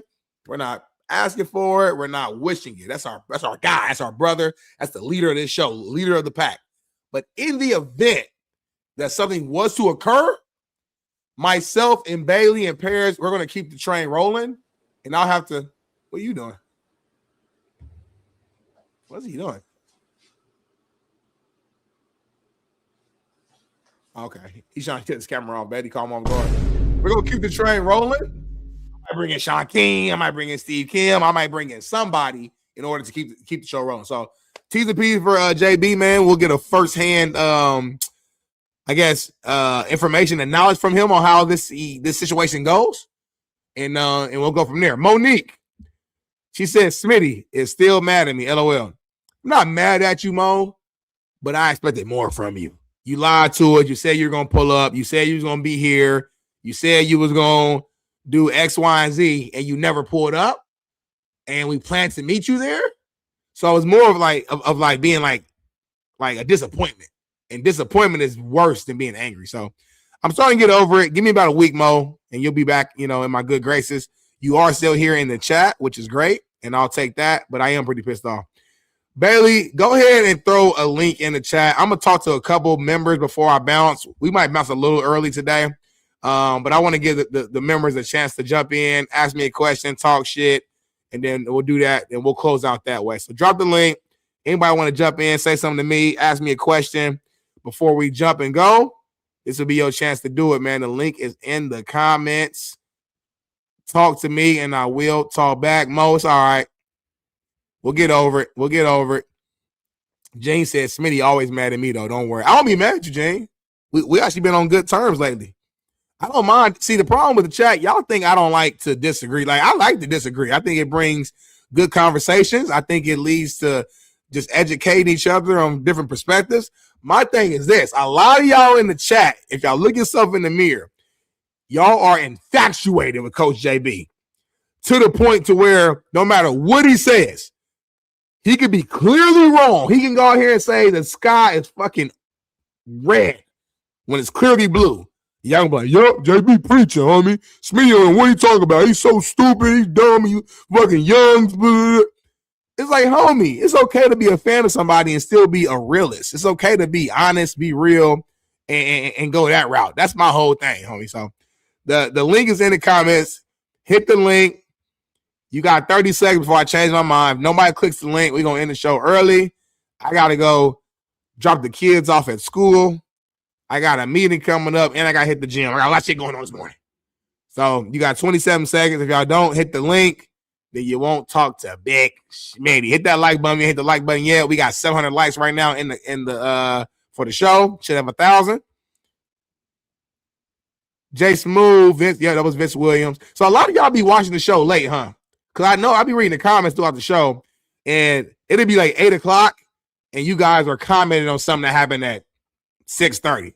So a lot of y'all just jump in late, watch the show from that point on, and just go from there. Shout out to y'all, man, for finding a way to support and watch the show regardless of your situation, regardless of what's going on. We appreciate the support. So looks like none of y'all jumping in, none of y'all trying to call, all y'all scary, all y'all pussy.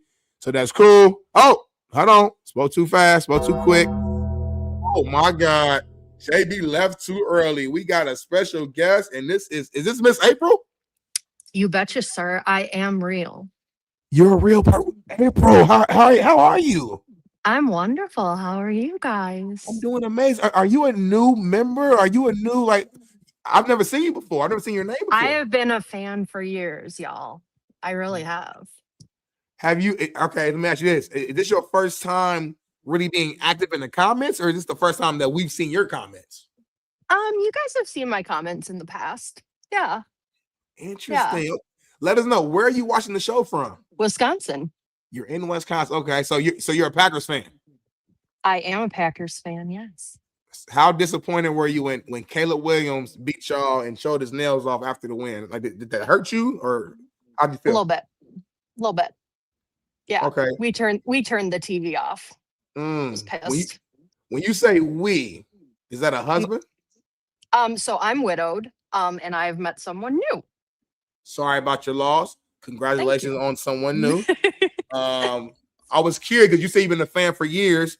I'm assuming you were a fan of Last Chance U. What? All right. So before you go here, what about Last Chance U? And what about JB and his persona on that show? What about that made you a fan? I want you to be completely, I know you have a boyfriend now, but he's not watching. So I want you to be completely honest. What was about JB that made you a fan? His coaching style. His attitude is very similar to mine. I'm very brutally honest. I don't sugarcoat. I don't people please. And I'm like, that's my kind of dude. No bullshit kind of mantra. Just real straightforward, just firm. Yeah, I just love his brutal honesty. Oh, it's like my spirit animal. Yeah. Your voice kind of changed. I'm gonna stop you right there. When you said that last sentence, your voice changed. You said, "Oh, I love it. He's my spirit animal." Let me ask you this: is it fair to say that at one point you had a huge crush on Coach JB? Is that fair? Not a crush, but just more so like, I like this dude. I'm like, I just like his just vibe and his attitude. And I was like, man, that'd be a good friend to have in your corner. All right. Well, listen, I appreciate you. We appreciate you for joining the show. Glad that you proved that you're real. It takes a lot of courage to come on here. There's over 5,000 people watching. So we appreciate you. I wish you and your family nothing but the best. And hopefully we'll continue to see you in the comments. So can I ask you a question? And then I have a Coach JB question too. Please do. So we saw a little glimmer of Malik, right? Mm-hmm. You know, he looked solid. I felt he looked solid for what he did. So could he be an option for the Raiders? Or if not the Raiders, where could he go? Because it's just like, he's got talent. You know, I feel Malik, like Malik. Malik. Yeah. or do I not know enough? No. I'm not saying that. I just think you don't want Malik from Last Chance U. Is that a different Malik that's on the Packers? No. Is that not JB's Malik? Oh, you're on Malik Willis. Okay, got you. I'm sorry. I need some clarity. There's like, okay, I'm sorry. There's a lot of Maliks. So we were talking Last Chance U at first. So I thought you were talking about that. So Malik Willis. Sorry. Yes. I'm actually a Malik Willis fan. I think he's showing a lot of growth and maturation over the last few years. As a coach fan, with understanding that Daniel Jones might be hurt or, for majority of next season, I even threw it out there of having Malik come on the coach for like a year. But no, I do think, to your point, that could be a good option. The Raiders need to see who their head guy is going to be, because system matters for Malik. You have to put he's a guy he's a mobile quarterback. He can move around the pocket, extend plays. So it depends what the system is in place, and I think that would determine who you hire or bring in as QB. But I do like Malik. Yeah, no, I like him. Yes, for sure. And then you you have a question for JB, or was that was my question. So. That pretty much was my question. I'll make sure that he answered that one tomorrow. Hear that perspective. And I am real, and also, yes, bring the masculine energy back. Love it, real man. I love it. Well, thank you so much. We got some other people in the comments. Where it's at, real men is where it's at, man. Women like masculine men. I'm trying to tell y'all, man. Yes, they do. Well, thank you, April, so much. I want to cut you off, but we got 2 more people who's trying to jump in real quick before we close. So, April, I'm going to see you tomorrow. See you tomorrow. Peace.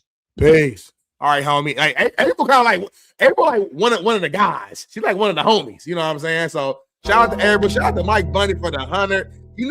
Mike, we got a deal. You send those to me directly on Venmo, and then I split it up. All right, bring in the next person here. We got Kevin here. Bring Kevin real quick. Allow Kev to ask the question. What's going on, Kev? What's going on? You laying down? Kev. Yo. Can you hear me? What's up, Smitty? What's going on? Can you hear me? Am I here? Yeah, can you hear me? What's going on? Can you hear me? Yeah, I can hear you. It's kind of delayed, though. It's a huge delay, homie. I'm calling from New York. Are you on the East Coast, homie? Why you not at work, Kev? Huge delay, homie. Are you on the East Coast? Why you not at work, Kev? Nah, so it's 11 o'clock here. I work at 3. All right, you got the second shift, man. Okay. Well, talk to me, man. What's going on, man? You got a question?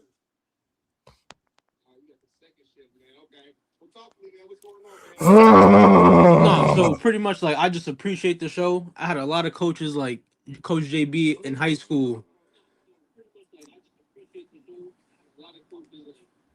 Like his attitude, like it reminds me a lot. A lot of coaches paved the way for me, like in life about it. Like I see that sometimes like you're pretty harsh on him. Not harsh, like you look out for him about what he says. Like the brand is important. Nah, for sure, man. Nah, I think real football guys understand. Like I got something good going on. Like I appreciate the show a lot. Like I watch it.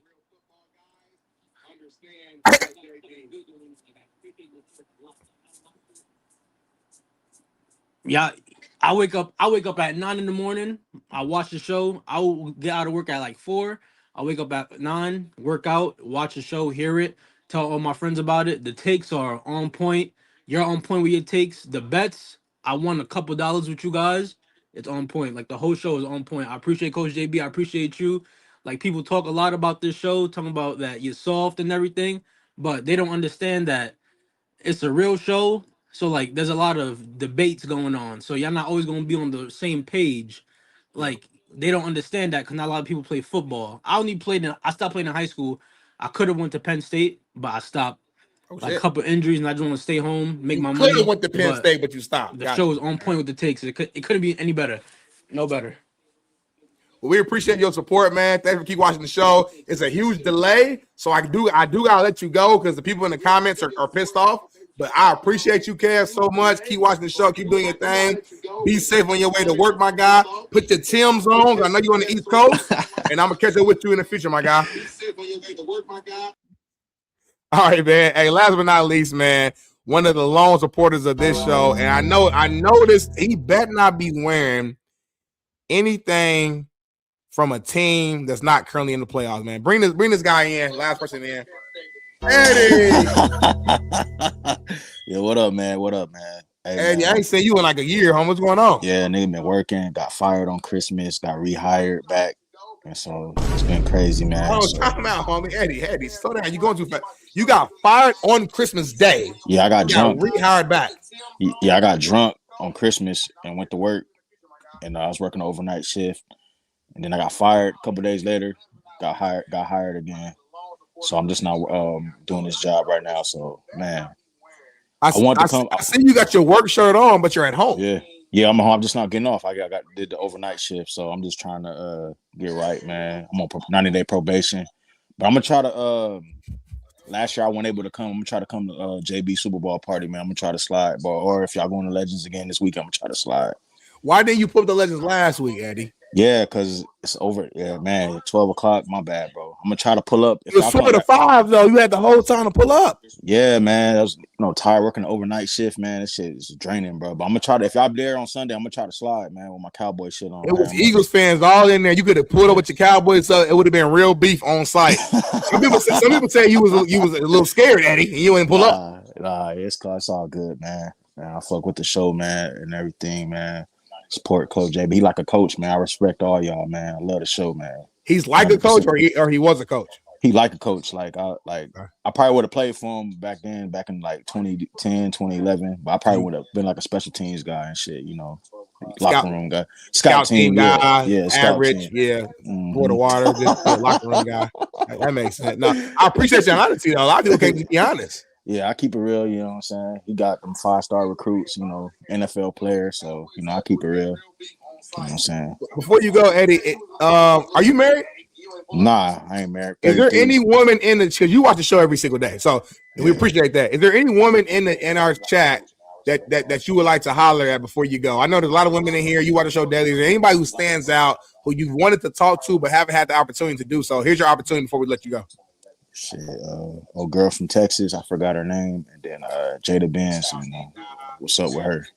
You like you like the bigger women? Oh, she big? I thought she was slim. No, I'm not saying. I mean, she a grown woman. She a grown woman. Like she a heavy set woman. I thought she was slim thick, but nah, never mind. It's all good.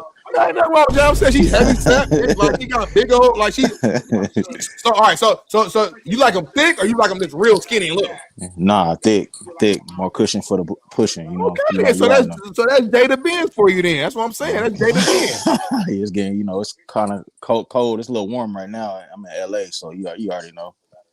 I hear you, homie, man. Well, appreciate you for calling in, man. Yeah, I'm gonna try to slide to the Super Bowl party, man. I'm gonna try to. It was some bullshit that happened last year. I'm gonna try to slide, bro. It's always some bullshit. It was bullshit with your job. You got fired, got hired. How you get fired and hired at the same job? Like who you fucking on the job that got you your job back? It wasn't the same job. I got fired. I worked security. I got fired for working overnight. Went to work drunk and I overslept. So my reliever came, saw me sleep, and they fired me right on the spot. But I, went blitz and tried to look for another job, and I got hired on Monday, and now I'm on my 90-day probation and shit. So yeah, shit crazy, man. We'll stay out of trouble, homie, man. Appreciate you for supporting the show. The Cowboys are shitty, but you keep supporting them. So go ahead and do your thing, Eddie, man. Be safe out there in Compton. Oh yeah, hell yeah. Much love. All right, homie. Black Power. Appreciate y'all, man, for calling in, man. Definitely, it's always a pleasure to talk to our fans, man. It takes a lot of courage to call in and to do that. No, I'm not calling Jada fucking fat at all. Jada's a bigger woman, though. Let's call it. She is. Her name is Jada Benz, a Benz truck. That's a big body. That's a big motherfucker. That's a thing. She's a grown-ass woman. So I'm saying, everybody got their type. Some people like real skinny women. Some people like the thicker. Some people like, you like what you like, homie. I'm 260 myself. I ain't doing that. So anyway, appreciate y'all, man, for staying with me, rocking with me. We got over 5,000 people still here in the show. I'm gonna go ahead and shut it down, man. D Jones, shut up. Your Jags are ass and they out the playoffs. You can't talk for the rest of the playoffs. No problem, Paris, for doing your thing. Appreciate all y'all, man, for the support. My birthday is Monday. I'm taking all birthday donations on Venmo at Darnell Smith. Yep, I don't give a fuck. I'm gonna keep saying it. And I will talk to y'all tomorrow, man. Bailey, Paris, appreciate y'all. And we are out, man. Peace.